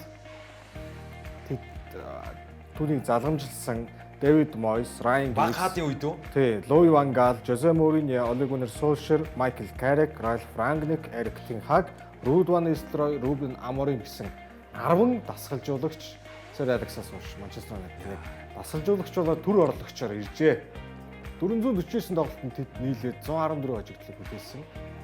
Агуу Сэр Алексийн хожигдлын Агуу Сэр Алексийн Маш их араас тэнцлэг. 10 баг хаадын үе чинь 10 хүн байгаа мó тий? 10 хүн байна. 10 дасгалжуулагч Тийм байна. болчих юм уу? Байна. Тэг яг хоо ер нь Гэхдээ бол дунд нь орлогчуд бол байна л да. тийм борлогч. Карак байна, Рудон. Тэд нар ороод 10. Ороод 10. Яг үндсэн нь бол нэг 7-8 хавцаа. Тэгэхээр тэд нар бол энэ багийг дагуулад Премьер Лигийн тоглолт руу орсон учраас албаар нэрийн дурдлаа. Нислроо интер бол бас хэцүү шттэ орсон гэхэд. Ер нь бол гэхдээ Сэр Алексаас хойш хамгийн дажгүй гайгүй байсан л Сулшер. Жосе Мориньо юм биш үү? Сушир. Амжилтаараа суушир. Мориньо юм биш үү? Яг Мориньо цом авчирсан л та. Сулшерч бас нэг жижиг зам авсан тий. Сошир өстой хураа байсан. Гэтэ яг зүгээр агуулгаараа надад бол сушир арай илүү байсан л гэж бодож байна. Суушир авсан билүү? Яг моо нөгөө үр дүн сайн байсан. Гэтэ яг агуулга нь бол сушир арай л байна. Мов ч Европа лигийн цом өргөцсөн. Тий. Тэгээ нэг ганц нэг FA юм уу лиг авсан. Карабао энэ авсан баг шүү. Нэг лиг авсан баха тий. Тий. Тэгэд Премьер Лигт 2-т ороод яваадсан. Хоёрт орсон. Тий. Тэр чинь нөгөө бүр 16 байл 14 клин шийдтэй Давид их удирлын шилдэг хаалгач болгож байгаа. Харин тий. Гэж мэгээд Хамгаалалт нь бол их сайн байсан. яг тоглолт нь яг бүр яг тийм одоо топ баг болцоогүй байгаад байсан л та. Жишээ нь Ливерпул Интертэй хөлөөл нүдүүлсээр байгаа 0-0-оор тэнцэж нэг оноо авч гарч мараал. Мориньогийн нэг юм тактик байдаг шүү дээ. Удирлын нөгөө төлөвлөгөөгөөрөө тэгж мэгж явж ирсэн. Тэгээ хоёрт орж ирсэн шүү дээ. Тэр нь яг хоо ямар ч эзэнт хүрэн их хааны үеийн дараа бол Баг хаад байдаг гэж уналт ирдэг. Тэгээ арай удаж байна. Уналт ирдэг. Харин хизээс ирэх вэ? Сая одоо хожлын хувь нь буурсан дунд авч байгаа дундаж оноо нь буурсан гэвчлээ ерөнхийдөө гол үзүүлэлтүүд бол үзэгчд маань Сэр Алекс Фергюсоныг байх үед түүнээс хойш үедээ харьцуулж Одоо ингээд ингэждэг л юм шиг байлаа. Нэг ингээд нэг юм удаад ингээд нэг бүтлгүүч юм шиг жоохон явчлаа штэ. Дасгалжуулагч гэдэг хүн бол ирээд ирж ил байдаг, явж ил байдаг. Тэр хүн бол нэг тийм хуучин Сэр Алекс Фергюсоныг ингээд коридороор алхахад бүгд ингээд одоо чихэн хулманд наа ингээд харц тулж чадахгүй бүгд айдаг байсан бол одоо дасгалжуулагчтай хэн ч юу байна л гэдэг л болцсон байна штэ. Манчестер Юнайтедийн дасгалжуулагчтай. Тэгэж арын албаныхан стадион доторх ажилчид тийм болж л те. Тэгэхээр энэ эргээд буцаад нөгөө дасгалжуулагчийг хүндлэл эртэл бас жоохон хэцүү байт юм шиг л шүү дээ. хэтэрхий найс бахарав. Үгүй нөгөө угаасаа дасгалжуулагч гэдэг хүн тийм том байхаа болцсон байхгүй хүндлэл. Яг Аморимын хувьд бол Мориньог байхад нь бас хамт ажиллаж исэн учраас нэг арай өөр хөндлөх байх гэж би бол бодож байна. Тоглогч нар нь урд нь байсан те. Цоо шинэ хүн биш болохоор. Эсвэл энэ одоо багийн арын албанд одоо нэг хин Райан Гигс байгаа юу? Полс Космос Байхгүй хаа. тэр улсуудыг авчирч хувцсалх хөрөө өмрөөнд Манчестер бол ийм байсан. Чи хэрвээ Манчестерийн одоо өмсгөлийг өмссөн бол одооны хүүхдүүд тэрээр Одоо наа чи яах юм бэ? Одоо хэрэггүй байна. Одооны хүүхдүүд ерөөсөө тийм. Байгууллагын юу засаглал хүртэл өөр төвшөнд очиж байгаа шүү дээ. Рой Кини одоо засаглал тавтгаа болсон уу? За сайхан автгаас. За миний үуч ерөөсөө бараг шохох юм байсан. Баасан гарагт нэгэн ирхэм одоо удирлыг дуусгаад баг орхино гэдгийг бол зарласан. Тэр бол Кевин Де Бройн байлаа. Кевин Де Бройны статистик үзүүлэлтүүдийг хэдүүлээ хамтдаа авсан шагналыг Премьер Лигт 6 төрүүлсэн, лигийн цомд 5 төрүүлсэн, FA цомд 2, Community Shield 2 юм байна ердөө. авч үзээгүй цом байгаа. За аврагын лиг төрүүлсэн, FIFA Pro-гийн дэлхийн шилдэг 11-т 5 орсон байна. Тоглогчтой холбооны удирлын 11-т 5 орсон байна. Европын олимпийн холбооны удирлын 11-т 3 орсон байна. Ассистаар тэргүүлсэн удирдал буюу плеймейкер шагналыг 3 удаа авсан.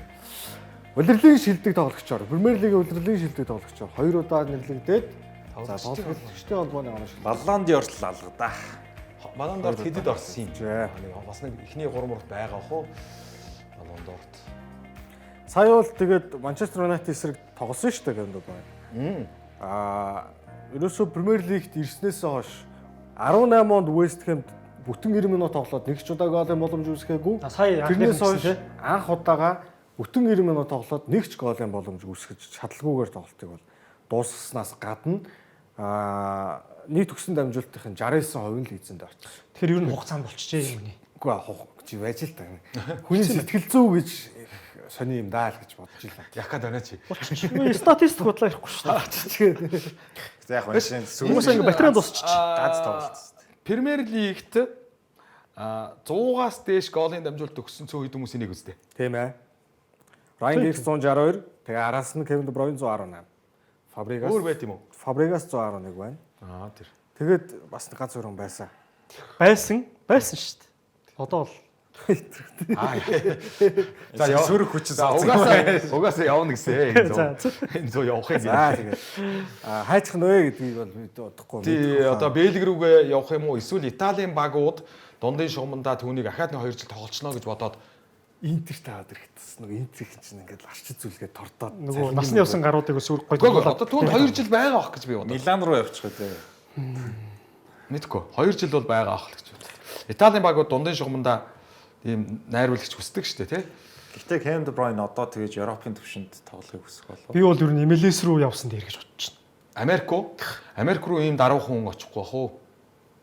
Яа. Тэнд чи ер нь жоохон шоу зинген миний өгөө гэдэг шиг. Гэтэ ямар ч тач энэ цаг үед бас ийм гэр бүлээ орхиод Америк руу энэ явахгүй бах уу? Тэгвэл Бэлэг рүүгээ буцчих магадгүй шүү. Гэхдээ гоё Лос Анжелес, Майами энтерт амьдрахад гоё шүү дээ.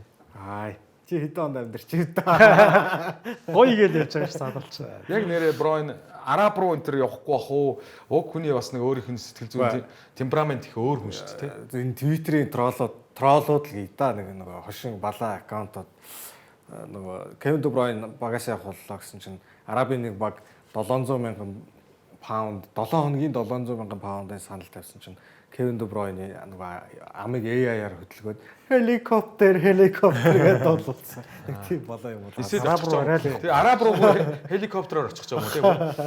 Тийм харсан. За үрдэн хүслэгт энэ чинь цаг юу вэ? Сая тэгээ топ 6 бүгд унаа алдчихв. За харъя л та. Арсенал унаалцсан байна. Челси унаалцсан байна. Ливерпул алдсан. Тоттенхэм алдсан байна. Ноттингем топ 6-гийн нэг чинь байхгүй хожигдсон байна. Ноттингем. Тэр ер нь хожил авсан баг байхгүй. Топ 6-аас. Бүр яг тэргүүлж байгаа зураг юм. Тий. Тоттенхэм, Саутгемптон. Саутгемптон дээр Иван Юричи халдсан. Улирлын үлдсэн тоглолтуудад Одоо тэгээд халаад. Саймон Раск гээд туслах тасалжуулагч нь одоо үлдсэн тоглолтууд өдөрдөн. Тэгээд туслах тасалжуулагчийнх нь одоо Саймон Раск одоо нэгдүгээр тасалжуулагч болж байгаа шүү дээ. Тэрний туслах ингэж Адам Лалана. Ер нь Лалана ер нь цаашдаа яах юм байна л да. Лалана ч сая тоглож байгаа үстэй. туслах тасалжуулагчийн Туслах дасгалжуулагч тоглогч хийх юм уу? Гэтэ яг ингэж байгаа юм байна. Саутгемптон болоод энэ жил бол за ингээд бид нар яаж гад эх жил чемпионшиптэй хүчтэй орно гэдэг рүүгээ орчоод байгаа юм байна. Бүр төлөвлөгөө. За одоо нөгөө топ 4 гол яриа. Топ 6. Топ аврагуудын лиг юм байна. За Челси одоо бол тэнд байна. Голын зүрүүгээр байна. Айлгүй яах вэ? Байж дээ. За Сити онцлаа доошоо. Нэг асуудал нь Ньюкасл тоглолтод л байгаа юм. Тий.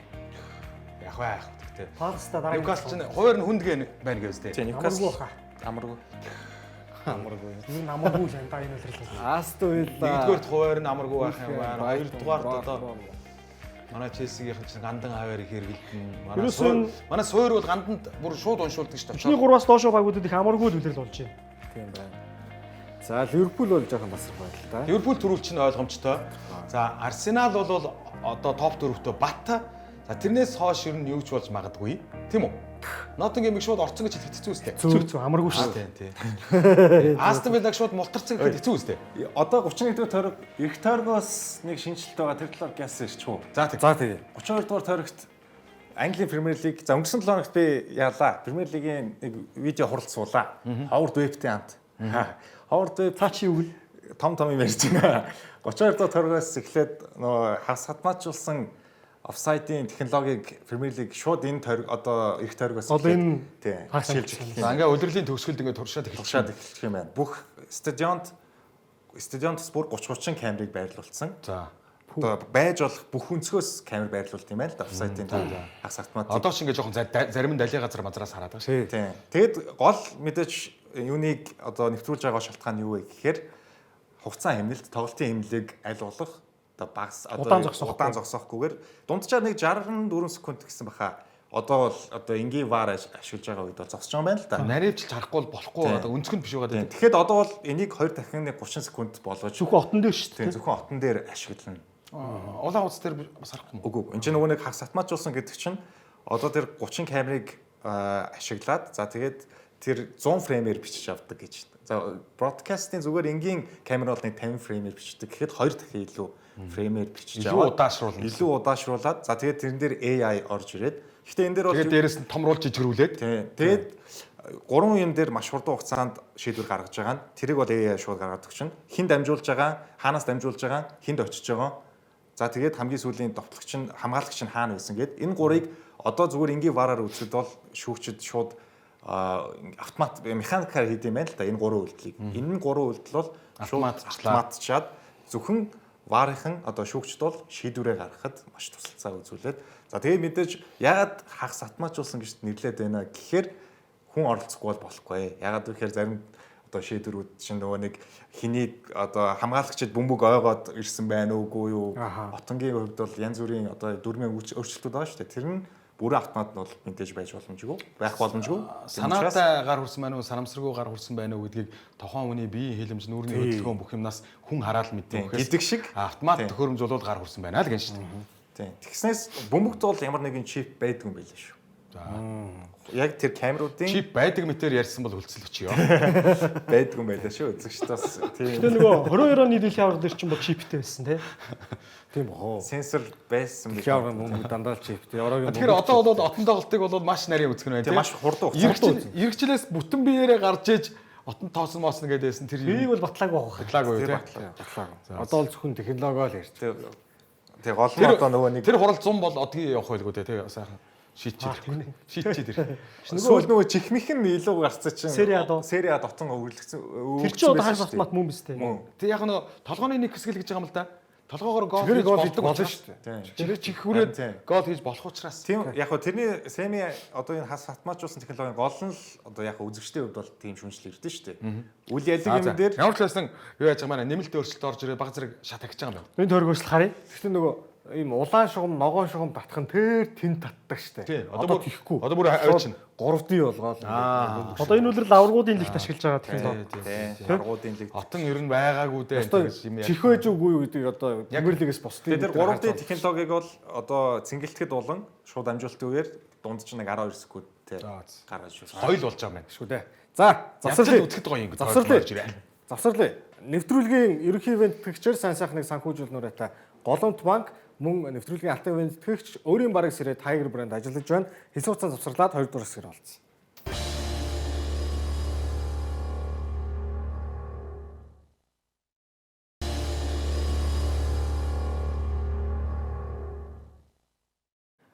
Нэвтрүүлэгт авдаг үзэгчдээ маш их баярлалаа. 34 дахь дугаар маань үргэлжилж байгаа.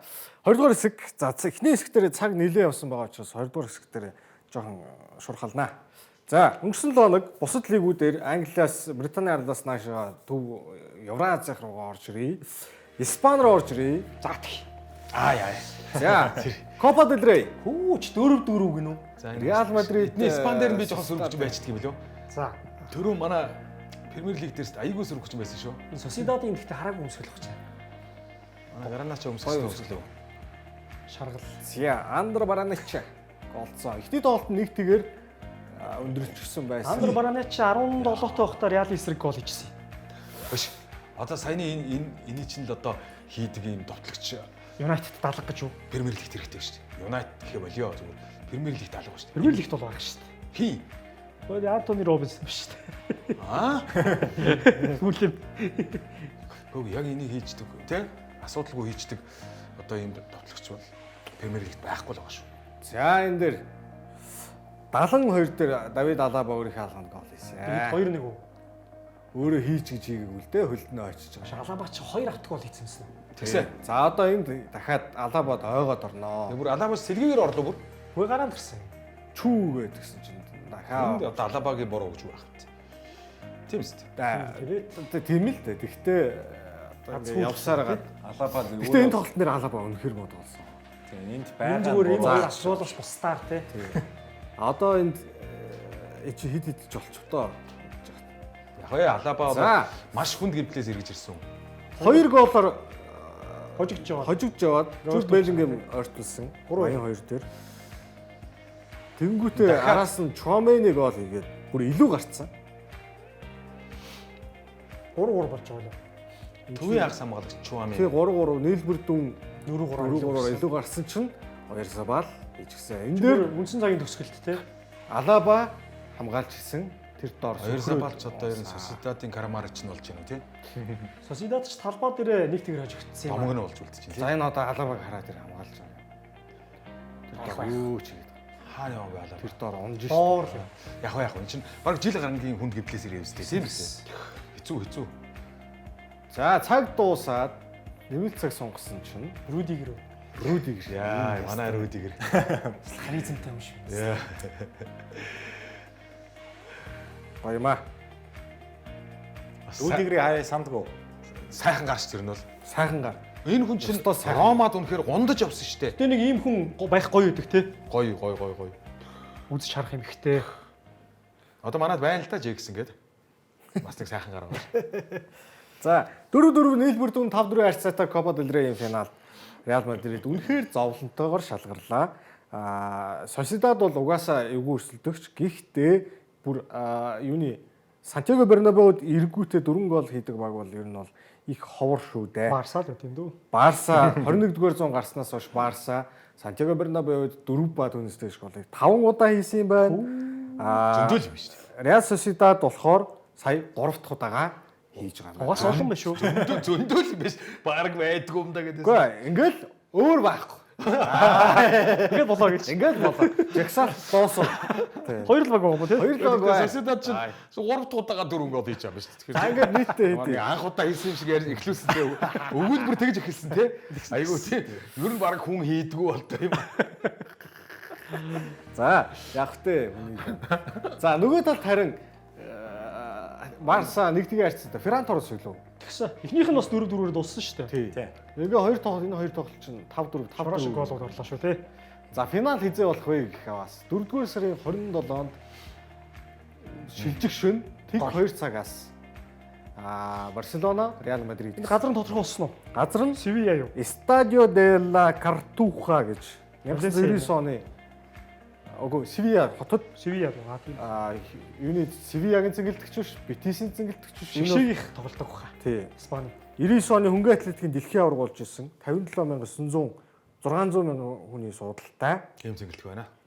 Андалузийн хамгийн Испанд бол бүр 5 дахь том гэж. Севиа хотын өмч баг шүү наач тий баг. Хотын захиргаанд байдаг юм байна.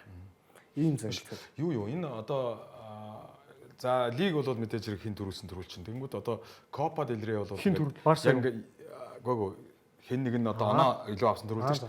Copa del Rey бол яалчгүй гэж пеналийн тоглолт хийдэг. Ийм цом шүү дээ. Одоо Ла Лигээс ялгаатай. Бүр яг аваргын тоглолт гэж болдог. Тэгэнгүүт энэ тоглолтод Реал Барса хоёр хэдэн удаа үлдсэн байх вэ? За сүүлд 11 жилийн өмнө үлдсэн. Тэр нөгөө Бейл ингэж үүдэг. All time хэддэг. All time чинь Гэтэ яг Copa del Rey Барса арай олон төрүүлсэн л тий. олон биш ээ.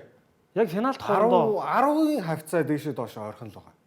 Хоорондоо бол олон таарсан гэсэн юм финал. Финал байгаа хөө. хасагдагчтанд бол Финалд их олон таарч байгааг байна. Гэхдээ юу байх вэ? Тэр 21 дугаар зуунд бол хараагүй зөв. байна. Тэрнээс урагшаал зөндөө байлгүй тий. 10 мар байгаа шүү. Ихэнхэнтэй нэг нь мултраад өөр баг ороод ирдэг гэж юу? Финалд Эсвэл хоёулаа Хоёр нь байхгүй бас байна үстэй. байна байлгүй. нөгөө Бейлийн тойрч гүйдгээс чи хойш юурээс дахиж Тий. ирээд хараагүй. 11 жилийн орсон таараагүй л шүү дээ. Тэгвэл ховрол финал болох. Ховор юм байна. Ховор. Энэ жил ч Финалийн одоо тоглолт болдог баг. Улирал дуустал 3 тоглох боломжтой байгаа шүү дээ. Хэрвээ Champions League финалд бол тоглоно. Тэгээд 5 сарын 11-нд лигтэй тоглоно. Тий. Ямар ч хоёр нь одоо тодорхой болчихлоо. Ер нь одоо энэ улс улсын нэг лигийн цом чинь хамгийн гоё юмны финалийн тоглолт гэж юм болдог баг. Тэр бол үнэхээр гоё. Тэгэхгүй одоо ингээд олон оноо авсан гэл ингээд эсвэл сүүлийн аль намар тоглосон тоглолтынхаа үр дүнгээр ингээд харсаар байгаа нөгөөх нь төрүүлчихдэг энэ төр тий. Хоорондоо тоглолтч болоосаа тодорхой тий. Тэр нөгөө юу гэлээ хин төрүүлэх нь тодорхой болсон тохиолдлыг хин блэ нэг хөлбөмбөгч хуучин хөлбөмбөгч гэсэн шүү дээ. Патрис Евра хараа хэлчихэг байгаа даа. Нөгөө хормын юу сүй тавьчихсан юм шиг. Хормоо их нь хизээ их нь тодорхой. Гэхдээ гэрлээгүй л яваад байдаг гэдэг шиг. Тэр шиг нөгөө хин төрүүлэх нь тодорхой. Гэхдээ ингээд цомоо өргөөгүй л яваад байдаг нэг. Одоо Paris Saint-Germain тийм болсон байна. Тий. За Paris Saint-Germain сая бол баталгаач. За Спани Ла Лиг руу гяс ороод гарая. Барселона Бетис 2 тоглолт. За нөгөө талд бол энэний өмнөхөнтөө Реал Валенсиаг талбайд хөлөж авчаад хожигдсон. Нусаа сугарлаж өгсөн. За нуснах суврах нь гайгүй. Арай муухай ч. Яви. Хоёрдугаар хожигдсон. Одоо сайн сонссон биз сонссон. Усус яасан л. Арайчтэй бас тий. Тэр бол дэмий боллоо шүү. Гави удирлын анхныг бол гэж байгаа. Хуучин багийн Харин тийм байдаг шүү. Битис актемд байсан. Голын баяр. Гармаараа голын баяр хийхгүй байх. Эсвэл энэ Натан гэж нэг Наполид байсан Бразил хамгаалагч мэдэн шүү дээ. Мөргөд 10% нь барайл зогсож исэн яг. Барса ч Бетисийг бүр ингээд бишто байрны яхан юм биш үү? 24 тоглоод Гүн ч хавар 20 хөжсөн гэж. сүүлд Конде хоцсон шүү дээ. Эдгэрч. Ээ. Копа дэлрий. ийм боломжуудаа хийхгүй тий. Контиг хардаа сая. Маа Дарсан. энэ дарддаг нь гоё. Одоо өгстэй юм шиг байгааз. Харин цаашгаа яа. Тий. Би нэг гүндэд итгэдэг юм да. Тэр Энэ юу. өдрөө сайн. Одгийг сонсов. Өнөөдөр Би чинь одоо Элдвэр хэлж гин одгийг. Францын шгшээ. Францын шгшээд баггүй юу? Аа. Шгшээгийн гүндэд. Элдвэр хэлж. Ямар гашруу яа. уулын яг нүдсээ хийж чадаагүй. За энэ тоглолтод тэгээ Ямал юу ч хийгээгүй юм уу? Тэгээд тэмийг хийв шүү. Аа, салахтай адилхан гэсэн үг. Харин тийм биш. Салахтай ч яах арай болоогүй л байна л да. 17 та хүүхдийг одоо. Аа. Салахтай шууд шиг ч таашин тий. Ямар нэгэн тайлбар байдгийг тий саад гэж. За, Түрүү салахыг Дараагийн муухайлсан тий. За ийм нэг юм байна. Одоо саяны хоёр бол тэнцчихлээ. Барселона, Бетис. Гэхдээ энэ бол нэлээд за Барсагийн хувьд бол гайгүй. Бетисийн хувьд бол нэлээд чимээгүйх байсан. Цуврал бол ингээд үргэлжилж байгаа. Хожигдоогүй зурлаа. Тэрний юу гэхээр одоо Барса болохоор 9 дараалал хожигдсон байжгаад 10 дахь дээр тэнцэж байгаа. Нөгөө талд Реал Бетис болохоор сүүлийн 10 тоглолт Зөвхөн лигтэй юу? зөвхөн лигтэй. Зөвхөн Ла Лигт. Ганцхан Селта Вигод хожигдсон. Тэд 6 дараалаад хожигдсон байжгаад сая бол тэнцэж эхлэв. Ер нь бол сүүлийн тоглолтуудын форм харах юм бол Европын хоёр одоо өндөр формтойгоо хоёр баг хоорондоо гэсэн үг юм шүү дээ. Paris Saint-Germain бол тасархай юм билээ. Араас нь Барса тэгээд Бетис байсан. Форм юм. Топ 5 лигтэй шүү. Топ 5 лиг дотор. Яг одоо сүүлийн үеийн тий. Одоо Антони ирснээс хойш тэгээд хэлчих шолох Тийм ээ тийм. Яг оны өмнө бол зарим өөр багууд ийм зураг хийсэн л байгаа шүү дээ. байсан. Барса ч нэг он гараад ерөөс хожигдоогүй явж байгаа. Бүх тэмцээнд. За 22 тоглолт хийсэн. 18 өдсөн 4 дахь тэмцээн. тэр. Энэ ингээд футбол төрхийн дугаар болгон дээр ингэж хэлэх юм уу? Харин тийм. Түрүүч их Дугаар болгон дээр 21 тоглолт гэж ярьсан шүү дээ. Одоо юу 22-аас. сүүлийн дугаар тэгэл дугаар болгоно. тий сүүлийн дугаар хэдэнд тэр болтлоо ялах. Барса ч 16 онд Луис Энрикег багт 12 тоглолт дараалаад хожсон байсныгаа барьж авах тун төглөө. Гэхдээ хожигдохгүйгээр тэр нь бол тэнцээ болж хуурсан. За 30 дугаар тойргийн үр дүнгийн Харьяа. шалгая. За Espanyol Rayo хожсон. Оо гол багтаа хэвээрэн тий. Ла Лиг. Новес хожсон. Спаниол харин 4 Спаниол Хитафе 4 гол оруулсан. Райо ч бүр ингээд бүр шулуудсан байгаа юм шүү тий. Rayo ч бол ихтэй харавт яваа. Европын байр Жишээ айлын тэгээ нөгөө доош унах гэдэг чинь Райо Валекано. Баядол идөө. Ваядол. Нөгөө шүд орнолд авах юм баг шүү дээ. Тий. шүлж бүдүүн үү? Бүдүүн хэлтэй бас. За Real Valencia-д хэдэн оноос хойш ч 2006 гэх бишээ 9 жилийн 17 жилийн дараа гэсэн шүү. Тэр надад их олон жилийн дараа Valencia талбайд хожигдж байгаа юм байлээ. За Майорка хожигдсон. Давид би яг байхад л хожиж исэн байгаа. Vinicius бас пенальти алдчихлоо. Тэгсэн. 2 дараалал алдчихлаа. Мата энэ тэрэг байхад юм байгаа тий. Нүүн онжгор юм зогсоо. Тэгээ Мбаппе одоо зохиол гэдэг үнээс хойш түнс цааш. За тэгээ Sociedad La Palmas-ыг хожоод Sevilla Atletico Madrid-д энэ чи бүр 93 дээр 3 дээр хийлээ шүү. нэг байсан.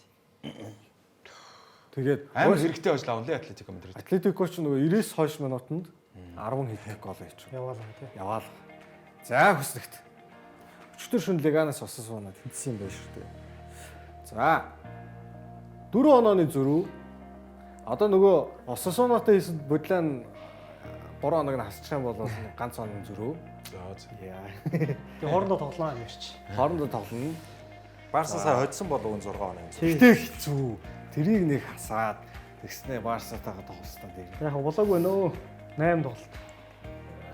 За хоорондын тоглолт гэхдээ ер нь яагаад Барса илүүхэд идэв ерөөсөй ойлгохгүй шүү дээ. Хийхтэй бол тэгээд байгаа шүү дээ. Нодлон нэг хүмүүс 4-ийг мэггээл инээгээл байгаа. Тэрний урьдчил илүү. Тэрний урьдчил шүү дээ. Копа дель Рейд Барсаг талбайд Кампноо Бензема фейсер хийдэг. Хүмүүс нэг мэддгүй. Анзаардгүй юм байна. Ярьдгүй. Анзаардгүй юм байна. Яалахаа өөрсдөө. Барселонал хожоод байгаа юм шиг санагдаад байдаг ш надад ерөөсөө. Яг Фликерэл 2 очиж байгаа юм л та. Аа. Фликеред энэ үлрэл. Гэхдээ тэрнээс өмнө ч гэсэн ер нь миний мэдхийл одоо Роналдиньогийн үед ч Мессигийн үед ч Барселонаас хойш ярих юм бол тэгээд ер нь Реал нь айгүй цөөхөн л очоод ах шиг ойролцоол байдаг шүү дээ. Атлетико Реал Барса хоёрт хоёуландаа тоглолцсон уу? тоглолцсон. Одоо ер нь Атлетико гэхдээ бол хасагдаагүй ба шүү дээ. Яг хоо сая ингээд нэг жоохон боломж гарчихлаа л та. Тийм. Дээтлээ ер нь унаалтчаар. За Битис тэр доогор юуны доор Европын тэмцээн. За бүр тэрийг Европа лиг болох гээд байж шүү. Атлетико сая гэхдээ сарын дотор ерөөсөө бараг бүх тэмцээнээс хасагдлаа шүү. Харин тийм. Гоё явж чад. За Германы цом. За ерөөсөө Германыг шинэ. За энэ чинь нэг Германы цом покал юм уу тийм? Покал. Армения Билефилд гэж 3 жилийн өмнө хаа Бүнслигийн Байсан. би энэ Арменийг Бүнслиг 2 дугаа гэж бодсон ч бүр тэрний доор юм байна. 3 байгаа харин тийм. Тэгэхээр тэрний өмнө унсан болж таарад шүү дээ. Доор хоёрт нодлон жил тоглосон байгаа юм шиг. Тэ? Билефилд Алгасч унахгүй юм чи. за ингээд та эхнийг боолыг хийгээд Хисима авуулна гэж үү. Армения Белефилд гэж байсан санаж байна. Эхлээд уг Ливеркузен хийсэн юм тий. Эдгэр чинь тэгээ амиа тавьж байгаа л да цом дээр бас. Энэ Армения чинь тэгээ цом дээр дандаа Бүнцлигийн багуудыг очсон юм байл шүү дээ. Лайпциг, Штутгарт нэг нь юу байваа. Хин их ямар хөөрх юм. Хөөе. Энэ тэгээд Норвич Сити тоглож ирсэн Буэнда гэж залуу маань энэ Ливеркузенд ирсэн юм байл шүү дээ. Тийм шүү дээ. Эмилиано Буэнда тийм. Эмилиано Буэнда гэдэг 100 жилийн ганцаардлын Буэнда шиг нэртэй. Тэр чинь хэн Буэнда байлээ хэлж гардаг чинь. Хосе Аркадо Буэнда. Хосе Аркадо. Номон дээр юу Тийм, номон дээр. Энэ Буэнда ч бол Эмилиано Буэнда. Эмилиано. За эхний хагаст 2-1 болгосон. Гэтэл Ливеркузен бас ер нь тэгж илүүрх чадаагүй л шүү. Тий. Одоо давталгааны хувьд ч тэр нөгөө шийдник нь гарч ирээд тэгж нүдэдээс юм бол байхгүй л шүү дээ. гэж харсан. Энэ шүн чинь би нөгөө ажил дээр тестинг юм хийчихсэн. Ажил дээр шууд зогсон. Арай л тийш. Арай л тийш. Туулаа тий. Тэгээ 2-1 харьцаад өнгөрсөн. Бөөмбай. Што хэдэн жилийн дараа финалж байгаа юм л доо. Нэр нэг сандралтай их шүү дээ. 50 зөвхөн хаалгаар угсан амар угсан шүү. Энэ Армениад ер нь тэгээд Марусын таньдаг хүн байна уу? Багхгүй. Одоо байхгүй хаа. Би Армениагаар нөгөө FIFA тоглоод карьер эхлүүлсэн таньдаг хүн хинч шалахгүй. 3 дугаар лиг. Ядж яхад нодлон жил юунд тоглосон юм шүү дээ.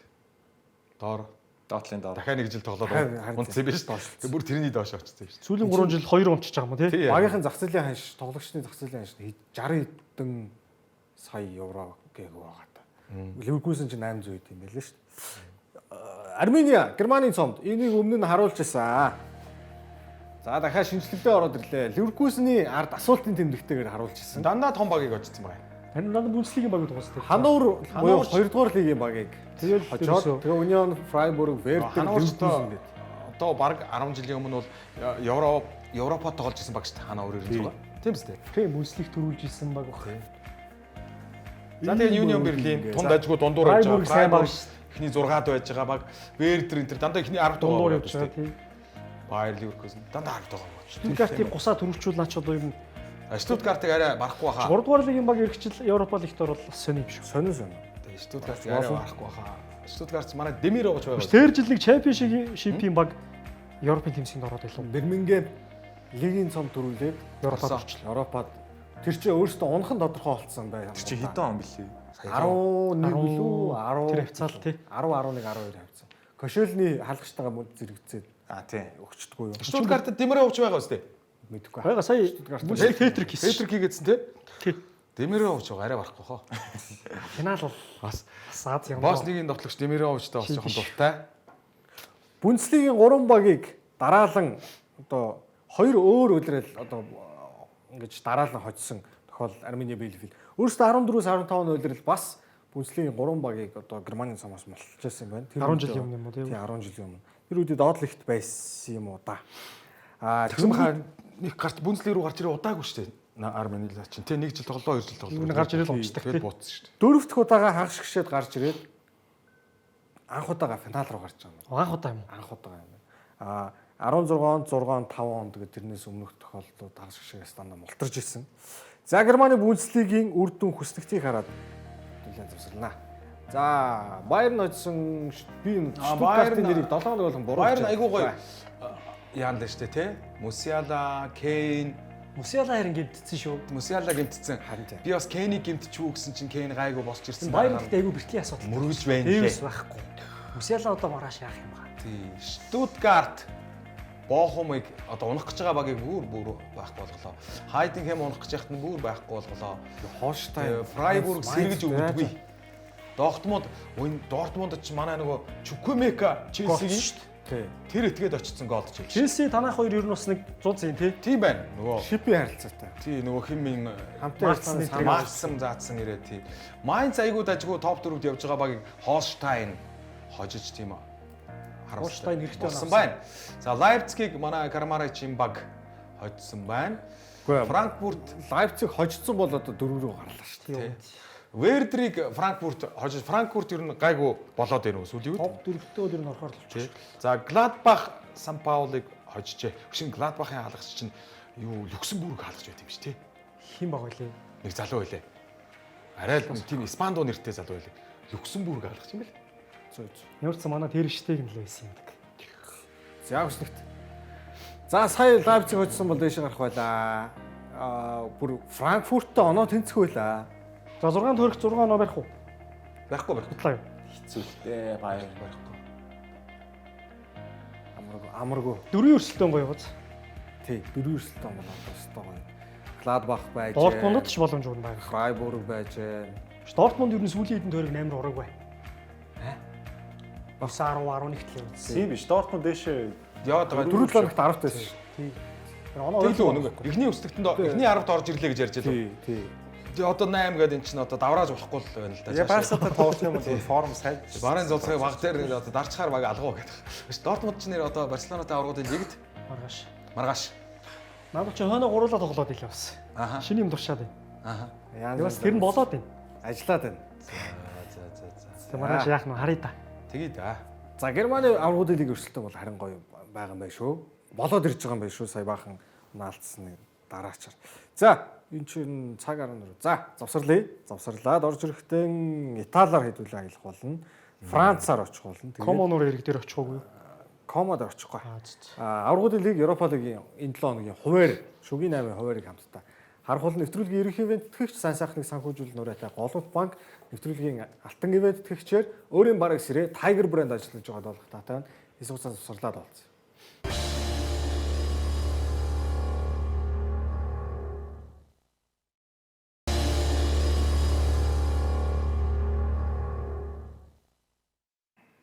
Нэвтрүүлэгтээ дугаар зөвчтэй маш их баярлалаа. 34 дахь дугаар сүүлийн 3 дугаар хэсэг. За 3 дугаар хэсгээр Итали руу очноо. Шууд одоо ерөөсө цаг баг. Тэгээ. Итали. Копа Италия. Энэ удаа хариу тоглолтууд биш, эхний тоглолтууд учраас зөвхөн хүснэгтийн хараад өнгөрье. Копа Италиагийн шүгийн 4 тий хагас гişэ сая эхний тоглолтууд болсон. Эмполи түүхэнд анх удаа хагас гişэд гарч За Болони бол тодорхой үстэй. Болони. Тийм баху. Миланы дерби харин Энэ ер нь бол тэгээд Милан тэгээд цагаат болохоор нэг Интертэй. Энэ Милан гэхдээ энэ жил Интерт ерөөс хожигдохгүй байна тий. Тэгвэл ер нь бол тааруу байгаа шүү дээ энэ жил. Милан. Тэгсэн хэрнээ яг нөгөө дерби гэдэг утгаараа Интер тэгээ яг тулахаар 120% дайчилж болоод байгаа байхгүй юу? Одоо Манчестер Юнайтед, Манчестер Сититэй таарахаараа тэгээ хичнээн муу байсан ч зурлал тэнцдэгтэй. Монгараа миний мэдэх юм бол 3 тоглолт шүү. Харин яг тэгээд байгаа. За энэ Эмполигийн хувьд бол одоо Болониагийн талбай дээр учраас ерөнхийдөө тэгээд арай энэ 3 тгийг нөхөж чадахгүй хаа. Өөрөөсөө гол муутай багш Эмполи чинь. Болоны тэгтээ энэ жил Мотаг явуулчаад яасан сайн байна. Сайн байна. Италиано гэж тасалжуулагч байгаа тий. 4 сарын 4-т яваад байгаа үстэй лигтэй. Тий. Тэгээд цомын финалд үлдчихлээ. Тий. Өнгөрсөн удирлаасаа ч бараг сайн байх боломж шүү. Тий. Тий, айгуу дажгүй тоглогч нартай байгаа. За, Италийн Serie A 2 тоглолт байгаа. Эхлээд Тийм үстэй. Нөгөө 5 дээрээс тэнгэр гэдэг чинь болох гэдэг шүү. 5 дээрээс тэнгэр. Ингээд торон дээрээс унах нь шүү дээ. Тий. Маркус Thuram-ын 14 дахь гол энэ бол өөрийнх нь замналын түүхэнд хамгийн олон голтой үйлрэл болж байна. Gladbach байхдаа 13 гол, Интерт өнгөрсөн жил ирээд 13 гол хийсэн. Энийг 14 Цаа чи ер нь дамжуулалт тохиоллаа. Хин? Турам. Тэг ер нь дамжуултыг нэг орхитгүй те. Ер нь гайгүй. Гол усаараа илүү дамжуулалт өгдөг. 2 гол төрүүлж оруулчаад өөрөөсөө тэнцчдэг тохиолдол бол Интерт. Сүүлийнх нь өнгөрсөн 10 сард 4-4-өөр Ювентуст тэнцсэн тохиолдол дээр бүртгэгдсэн. Ингээд тэрийг бол давтж байгаа юм байна. За нөгөө талд нь за тэргүүлэгч оноо алдсан. Тэгсэн нөгөө за ингээд нэг ялцаатай байсан та баг. Өндөрлөлч Шомрудов тоглолтын шилдгээр нэрлэгдсэн байсан. За шууд Ромагийн үзүүлэлт рүү орё. Хожигдоогүй нэлээд удаа. Ромагийн хожигдлгүй цувралын хүү 15 боллоо. Януари баг ирээл үү. 12 сарын 22-ноос эхлээд за Парма, Милан, Лацио, Болония, Genoa, Udinese, Napoli, Venezia. Тэнцэл шүү дээ. Parma, Monza, Como, Empoli, Cagliari, Lecce, Juventus. Гэт дөрвөн тэнцээ 11 хожил. Ерөөсөө одоо нөгөө түрүү ярьсан шүү дээ топ 5 лигийн форм. PSG, Барса, Betis, Рома. Яана. Супер. Гой хүн шүү, харваас. Үнэхээр гоё хүн. Раньери тэгээд одоо энэ жил л тасгалжуулж өгье гэсэн байгаа үстэй Ромаг. Тэ? Урт хугацааны гэрэмэрээ хийгээгүй. Одоо нөгөө нэг аврагч байдал руу орцсон шүү дээ. Дамблдор шиг л яваад байгаа шүү дээ. Би одоо дахиж тасгалжуулагч хийхгүй би тэтгэвртэй гарал амрыг гэж галеригаа орхисон шүү дээ. Тэгсэн. Дээшээ гаргаж ирэнгүүтээ. Тэгсэн чинь одоо өөр хүн алга, танаас өөр хүн алга гэсээр гад аваад ирсэн Ромагийнхан. Хадаг барай. Гэрт нь очиж сууж агаад. За энд нэг яг нь том багуудын юу үзүүлээд манайхыг үзүүлдэггүй юм байна. Таланта Тий. хоцсон биз Өө Тэгээд манайх хожлог байх гэдэг. өчигдөр шин Наполи тоглосон шүү дээ. Лациос хэрэгтэй болсон шүү дээ. Тий. Болония Наполиг бас ингээд зулгаачж байгаа юм. Аталанта бүр нэг мөсөн Ядаж явахт нь. форм бол. ямар их тэнцээ. Тий. Тэгээд манайх нөгөө Густав Исаксенстай тун дажгүй сайжирч шүү. Шигээд үлээ. Дай нь үлээ шүү. 10 тоглолтын 7 тэнцээгээр өнгөрсөн шүү. Тэгээд Атлантаг хожсон манайх. Тийм байлаа. За Рома өчтөр шин харин Наполи Болони яах тогсон гэж тэнцсэн. Энэ нөгөө томчууд тоглолдог тойрог байна тий. Хоорондоо. Хоорондоо байгаас дандаа. Тэгээд Интер оноо алдаад Наполи ч оноо алдсан байгаа сте. Тийм бай. Ювентус ч оноо Тэгээд алдаад Болони ч Лацио оноо очсон. алдсан байна. Яг манай ах бол яг хол байгаа л да эднээс. Баг Лациогийн тойрог үлдсэн шүү дээ. Тэгсэн харин Рома тэнцэж мэдсээ тар л да. Нөгөө Болония чаав байна. Тэнцсэн. Наполитой тэнцэж. Тий харин тий. За энэ бол их сайн мэдээ. Ромад болж байгаа. За хүслэгтийн шууд хараа. За топ 4 их гоё байх. За Интер 68, Наполи 65, Аталанта 58. 55 биш Лацио. Харин тэглээгээ 55 байгаа сте. Тэр их холдох гэжсэн байгаа зү. Тийм бай. Одоо яг төхөөд ирчих. 55, 53. За тэгтээ манай хуваараа гайгүй шүү одоо. одоо очтой. Одоо гайгүй шүү. Рома Фиорентино хоёр яг ардны яваад байгаа. Тэгээ Болония Ювентус Интерийн хуваар нэрээ. Болоны дөрвөөсөө юм боохгүй шүү. Хүнд. Би ч ерөөсөө сундарсан байна. саяны Аталанта Интер бол за яалтчгүй оноо алдчихлаа гэж бодчихсон байхгүй. За ер нь бол аль нь ч орж Милан, за Милан ч бас арай. Жишээ нь Аталанта ингээд төрүүлэх гэж явж ирсэн энэ формоос эргэхгүй бол Байхгүй. дөрвөөсөө унах үү дээ. Тий. Болония ч Аталантата, Интерт, Удинезе, Ювентус, Милан, Фиорентина гэж. Болония юу? Тийм. Болониаг бид нар одоо тэгэл хойдохын оргил сайхан. Надад ч бас амар хожигдохгүй байгаа шүү. Гэж манайх бол их тажгүй шүү дээ. Одоо тэр доошо Парма гэж явна да. Формач сайд явсан. Интерес унаа болж шүү дээ. Манайх гаргална. Болония яг Хоёрдугаар хасын өсөлт байна уу? тий. Эртлоног яг энэ хэдийн юуг нь үлдсэн тоглолттой хоёрын яг Сэги харъя. Манайх гайгүй шүү. Лацио тун дажгүй шүү. За дараагийн лиг рүүгээ хамтдаа шилжиж. Дараагийн лигийнх нь аврах тодорсон.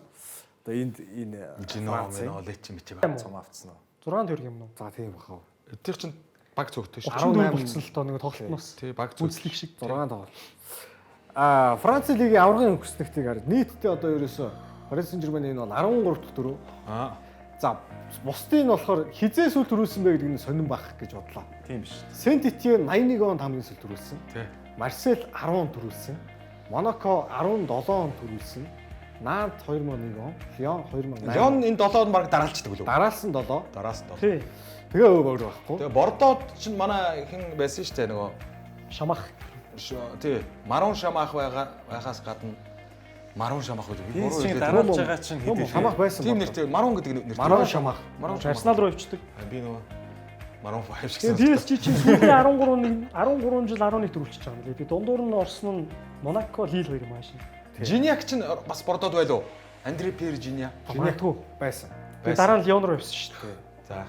За тэр Ренс бүр дээр үед хамгийн сүүлд явж 62 онд дөрөв авч ижээ. За ийм одоо ер нь бол Saint-Étienne илүү байсан. Тэгээ бүр ингээд сони юм ирж хөө. Бүр сони юм хэлэхгүй. За тэг. Paris Saint-Germain-ийн заяа. Сүүлийн одоо энэ 13 төрөөнийх нь сүүлийн 7 дотроос 6 нь 5 дугаар сар гарахаас өмнө аврагын тодорхойлцсон гэнэ. Тийм л сайн том баг бүрдүүлсэн ба шүү дээ. Тийм л одоо тасарчихсан. Тий. Баг бол Аргачлгүй байх одоо тэгээд аваргуудын лигийн жил болгоны төрүүлж болох магадaltaй 4-5 багийн нэгээр байнга нэрлэгдэж байгаа намар. Тэгээд сүүлийн 7-оос 6 тэгсэн гээ шүү дээ. Үлдсэн нэг нь юу гэж 19-с 20 оны бүр 100 үргэлжилдэг ковидын жил. Тэр ковид гараагүй бол бараг бас л 5 сарда 7-оос 7 гэсэн байж магадгүй. тий. За, Францын лиг бол ийм ингээд одоо ер нь бол хөшгөө. Нийслэлийн багта Францын одоо тэр мөнгнүүд бас их хөрөнгө хайж ийн л да. Энэ тэгээ нөгөө Paris FC гээд багч нь бас доороос гарч ирэх гээд байгаа юм л шүү дээ. Тэгээд тэр Paris-ийн цэнгэлдэх энэ Parc des Princes хоёр ч юм баг юм хооронд наалтцсан юм гинэ. Тэгээд энэ нөгөө нэг Францын шигшээ нөгөө нэг дэлхийн аварга, Европын аваргад амжилт үзүүлэхэд гол төлөв нөгөө нэг Байерн шиг нэг багийн одоо гол 4-5 тоглогч ингээд очихлоор амжилт үзүүлээд байна гэж үзээд байгаа юм байлаа л дээ. Тэгэхээр Франц яг бас яг тоглогч нь энэ тэнд биш. Тэ? Тий. Францын баг бүрдэхээр л өстэй хаанаас автлаа авчирдаг шүү дээ. Тэгэхгүйгээр яг гол цөм тоглогчд нэг баг байж байгаад тэндээсээ шигшээ бүрэлдэжээвэл илүү амжилтанд үзүүлэх юм байна гэдэг тийм загварыг л Байернаас болон Германы шигшээгээс ер нь хуулбарласан л гэдсэн шүү дээ. Тэгээ Франц ч одоо ч гэсэн энэ тэндээс л ирнэ шүү дээ. Гэтэ ер нь одоо Paris Saint-Germain-ээс бол нэлээд бүрдэх гэдэг шүү дээ. Тийм Дезире Дүвэ мөвөө нэмэгдээд бас нэмэгдээл байгаа. Тий. Одоо ер нь за 26 он цуглалаа гэхэд түүний 10-аас 15-ын хооронд ч юм уу те Францын лигээс Тий. цуглах магадлал бас нэлээд Өндөр болчиход байгаа байхгүй. Одоо юм бусад багуудаар нь бас нэлээд олон сайн тоглогч нар. Хуучин болоод тэгээд суучгаар супер Францууд одоо Премьер лиг тоглож байдаг байлаа. Тийм үстэй. Кантана, Монтана одоо хийн байдгийг. Макалеле мэлэн тэнд л явж байдаг тийм. Тэрнээс өмнө л тэгээ сери хаалт өстэй их. Тий. Дисай, Дишам хоёр чинь Челси явж ирсэн нэг. Тэгээ нөгөө Байерн заавал нэг хоёр Францтай байдаг тийм. Үеийн үед тийм. Одоо ямар Францтай байлаа? Common өшөө нэг хин Олис биш. Тий, Олис биш тий. Заавал байдаг тий Байерн. байгаа. Грин гарав шиг зурс учраас заавал байлгана. За, Европын тэнцвэрийн хуваар өнөө шөн аваргуудын лиг эхэлж байна. Шүгний 8 эхэлж байна. За, довтлооны эсрэг хамгаалт. Байерн Интертэй Энэ үү? одоо нөгөө Би Байерныг илүү довтлогоотой хамгаалт муутлаа гэж бодоод байгаа. Интерийг довтлогоо Байернаас хамаагүй сул тэгтээ хамгаалт сайтай гэж бодоод байгаа. Интер бол ер нь тэнцэх гээд үзчих магадгүй те. Интер хамгаалцаас Баяр чинь талбай дээрээ аргуудын лигт сүүлийн 22 тоглолтод хожигддаг байна. тийм баг. Тэгтээ Байерны ард талч бас Интер шиг биш шүү дээ. Тэгээ Дэвис харин нэгэмтчихэд байна. Тэгээд Гэрироо гарч таах байх. Мусиала яах юм болов? Мусиала жоохон хүнээр төшүүлж, хувцсалх өрөөрөө төшүүлж явж байна. Хэцүү те. Коридорт төшсөн явж илж шүү 3-4 хоногийн дотор хэцүү те. дээ. Байхаа. За, Арсенал, Реал Реал Мадрид. За 2-1 тодорхой. Арсенал нодж байгаа. Дүүх сонсож байна уу? Арсенал нодж байгаа юм уу? Үгүй Реал хожиж штэ. Реал хожиж байгаа юм уу те бүр. За, мэдгүй. Габриэл байхгүй. За энийг одоо 2-1 манай Ганху ах бол Арсеналын фэн. Одоо Бэнэ гэж Японд одоо бүр өстө Мэдээлэлтэй. За Найзынхаа нэг тий одоо муу энэ да. телевизээр дүүрэн бас Арсеналын фэн Гэхдээ байна. айгу ойрхон тоглолт болох хаа. 2-1-ээр дуусчихна. Тий манай цэнгэлийн төлөвлөгөөгөр бол Арсенал хожигдсан байгаа гэж үстэй. Өрөө Цэнгэлж чинь нөгөө нэг урьдчилан төлөвлөгөө гаргацсан байгаа шүү дээ. Улирлий. Гэтэ тоглолт 1-1 юм шүү. Тий. Paris Saint-Germain Aston Villa. За энэ Aston Villa Paris Saint-Germain-ийн талбайгаас хэр зэрэг боломж авч гарч ирэх нь үү гэдгээс шалтгааллах байх дараагийн болт. Аха. Өнөөдөр бараг боломж дуусаад гараад ирвэл аюу хэцүү болно. Бүр 3 тэлмээр үү? Тий. Ер нь 2 тэг байсан ч аюу хэцүү шүү дээ, тий. Тий. Гэтэ яг Aston Villa ч аюу гоё хүн 2 хүнтэй болчиход байгаа. Тэгээ Ливерпул Rashford, нэг тэгээр очиж хожицсон Asensio. госолцсон шүү дээ. Харин тий. Тэгэхээр PSG-с тоглоход ямар ч юу байхгүй юу? өө тоглохгүй юм шүү дээ. Зөвлөөр Тоглоно шүү дээ. Наач Европын үнд бол хамаагүй. хамаагүй. Үгүй ээ, энэ хоёрын хоорондын гэрээ яг үгүй чигдсэн. Гэрээний заалт Болно. Хоорондоо юу гэж ярьсан юм. Агуудын Aston Villa-г лигт аврагын бол лигт байгааг харцсан байгаа шүү дээ. Paris Saint-Germain чинь. Тэгэл. Айгүй бол Aston Villa өөрснөө энэ хүнээ өгчөөч манайх аврагуудын лигт энэ жил тоглосон ч гэсэн хүн хүч дутаад та зовж гэнэ өө үгүй нуугаад яах вэ гэдэг. Тэгсэн чинь за тэгвэл манай эсрэг тоглохгүй шүү өнтер гэсэн баха айгүй. Чинь таарах магадлал байгаа юм чинь нарийнч тим гэр хийгээгүй л хөт. Хийчтэй. Яг лиг дотроо бол байдаг л та. Зэрэг Европ нэглэлээ тий. Тий. Тал тий. За Шүн би өдөртөө тоглочих واخа. шууд Асенсио ярьчих юм. Serie A-д бол тийм тийм заах угаасаа бүр байдгүй шүү. магадлал өндөр баг Тий. тий. Би бол гайгүй. Serie A-д бол зээлсэн тоглолч. За тэгээд ийм байт юм а бас. За тоглолоо гэхэд Asensio 100% өөрийгөө дайчилж өгдөг юм а. Яагаад тэгэхээр одоо энэ хүн чинь Paris Saint-Germain данстай байгаа. Сарын дараагаар л Paris-ийн хаалгыг татаал орон сайн байцгаана гэж орно. Тэгэхээр аюу хэцүү байдаг байхгүй юу? Хууч багийнхаа эсрэг гангараад байх. Асенсио PSG-ийн зам салсан баха. Айгуу хоо. За эндээс угаасаа явна гэж бодож байгаа бол хамаагүй л дээ. Тэр жил Тэгэхгүй аюу хэцүү шүү. Одоогоосаа Essential PSG-д багтахсаа байхгүй шүү. Тэгээ одоо угсаа Асенсиогоор ч яах юм бэ? Тийм болчихлоо шүү. Гэтэ удирдлагын эхний хагас тоглосон шүү. 15 онд Мората Ювентус зээлээр тоглож байхдаа шүгийн дөрөвт Мөргөж Ювентус Реалын эсрэг тоглосон чинь хаалгаар устд цөмцсөн шүү дээ. Мората. Тэгээ Эл Класико финал үзчихсэн чинь. Тэгээд Реалынхаа Реал хаалганд финал руу Эл Класико финал үзчихсэн чинь Мората үргэлжилсэн шүү дээ. Тэгээд өөртөө нэг хоцсон ч юм байхгүй тэгээд. Гэхдээ энэ шүгийн 8 юм чинь гайгүй хаа. За. За конференц Барса Дортмунд байгаа шүү. Тэрийг Цаг наашилсан одоо тоглолтууд 3-аас шүү. За Бодо Климт Лациотой энэ бол сайхан эрт болох тоглолт байгаа даа энэ дөрөвдгийн шүн тийм ээ. Тийм ээ. Тэрийг баасан гэж бичсэн байгаа. Энэ 12:45-ыг бол би үзье гэсэн бодолтой байна. Челси хамт юм шүү. Хамт байна. Сайхан суугаа сольж байгаа үзээ явчих. За зэрэгэлдээ хоёр сувг байна. Тэгээ Легия Варшав. Энэ зүүн Европт болох гэдэг учраас тэгээд байна уу тийм. Удирдлагынхаа ганц товчийг л дарах юм бэ. Одоо нөө удирдлага чинь тэгс солихоо болцсон мэл ч тийм. А тийм үү. Тий. Заавал тоог нь хийж солидог. За тэр удирдлага. Тотнем, Франкфурт. Тотнемын бэртэлтэй тоглогчид бүгд эргэн ирсэн. Ирсэн. Гэхдээ Франкфурт нөгөө нэг муураад байсан биш болцсон байлээ. Үзэгтэй л. Лион, Манчестер Юнайтед. Яа бас зоох шүү. За Манай Андре Онан бол Лион байд Лионы цаашдахын хожнол гэсэн. гитсэн байна уу те. За хамгийн сүүлд энэ хоёр таарахтаа бол Бенземаг Лионд байх үед Манчестер Юнайтедийн хаалганд голдчихсэн баха ер нь те Лион те. За Рейнжерс Билбао. За тэгээд Рейнжерсийг басаал байдаг яваал энэ цаашаа. Рейнжерс эвгүй юм байлээ. Тий. Билбао ч уг нь финал Барьцгүй хувирдаг талбайд аа. Тий таар баг болгонтой таарахаар нь за Рейнжерс мултарсан баха л хэдий. Тэгэхээр л нөгөө Рейнжерс нь Фиорентина хоцсон. Битис 2 бол гарчих уу? Фиорентина бол одоо гарчих واخ уу яалж байхгүй одоо зовлонгүй бах. Битис ч гэсэн аягүй. Айгуу хоо. Юнайтед яг тэр топ тим хоёр харин Ягеллоника гэдэг байгаас тэр Полшийн баг энэ нөгөө нэг бас нэг тийм хаяа нэг багуудад нэг мөнгө хаяал нэг тийм баг бий болдог штэ. Шахтер Анжи Махачкала тий Анжи Махачкала яалаа. Нэг өөр одоо жишээ нэг хэсэг Queen's Park Rangers юу боллоо тий. Тэрэн шиг ингээ мөнгө хаяад байгаа баг юм байлээ энэ яг. Ягеллоника.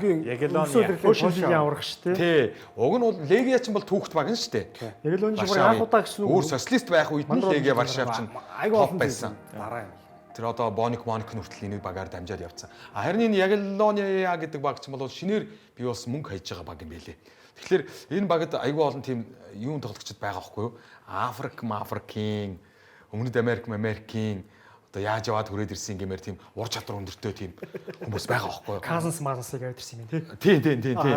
Ур чадвар өндөртэй, жоохон энэ минь жоохон дуртай тийм хүмүүс ирсэн байгаа байхгүй юу? Тэгэхээр тэд нар чинь бас манай BTS-ийг зарайгүй л үү? Арайгүй хоо. За ингээд аврагын лиг, Европа лиг ингээд шүгний 8 бол эхэлж байна. Хариу тоглолтууд шууд дараа 7 хоног.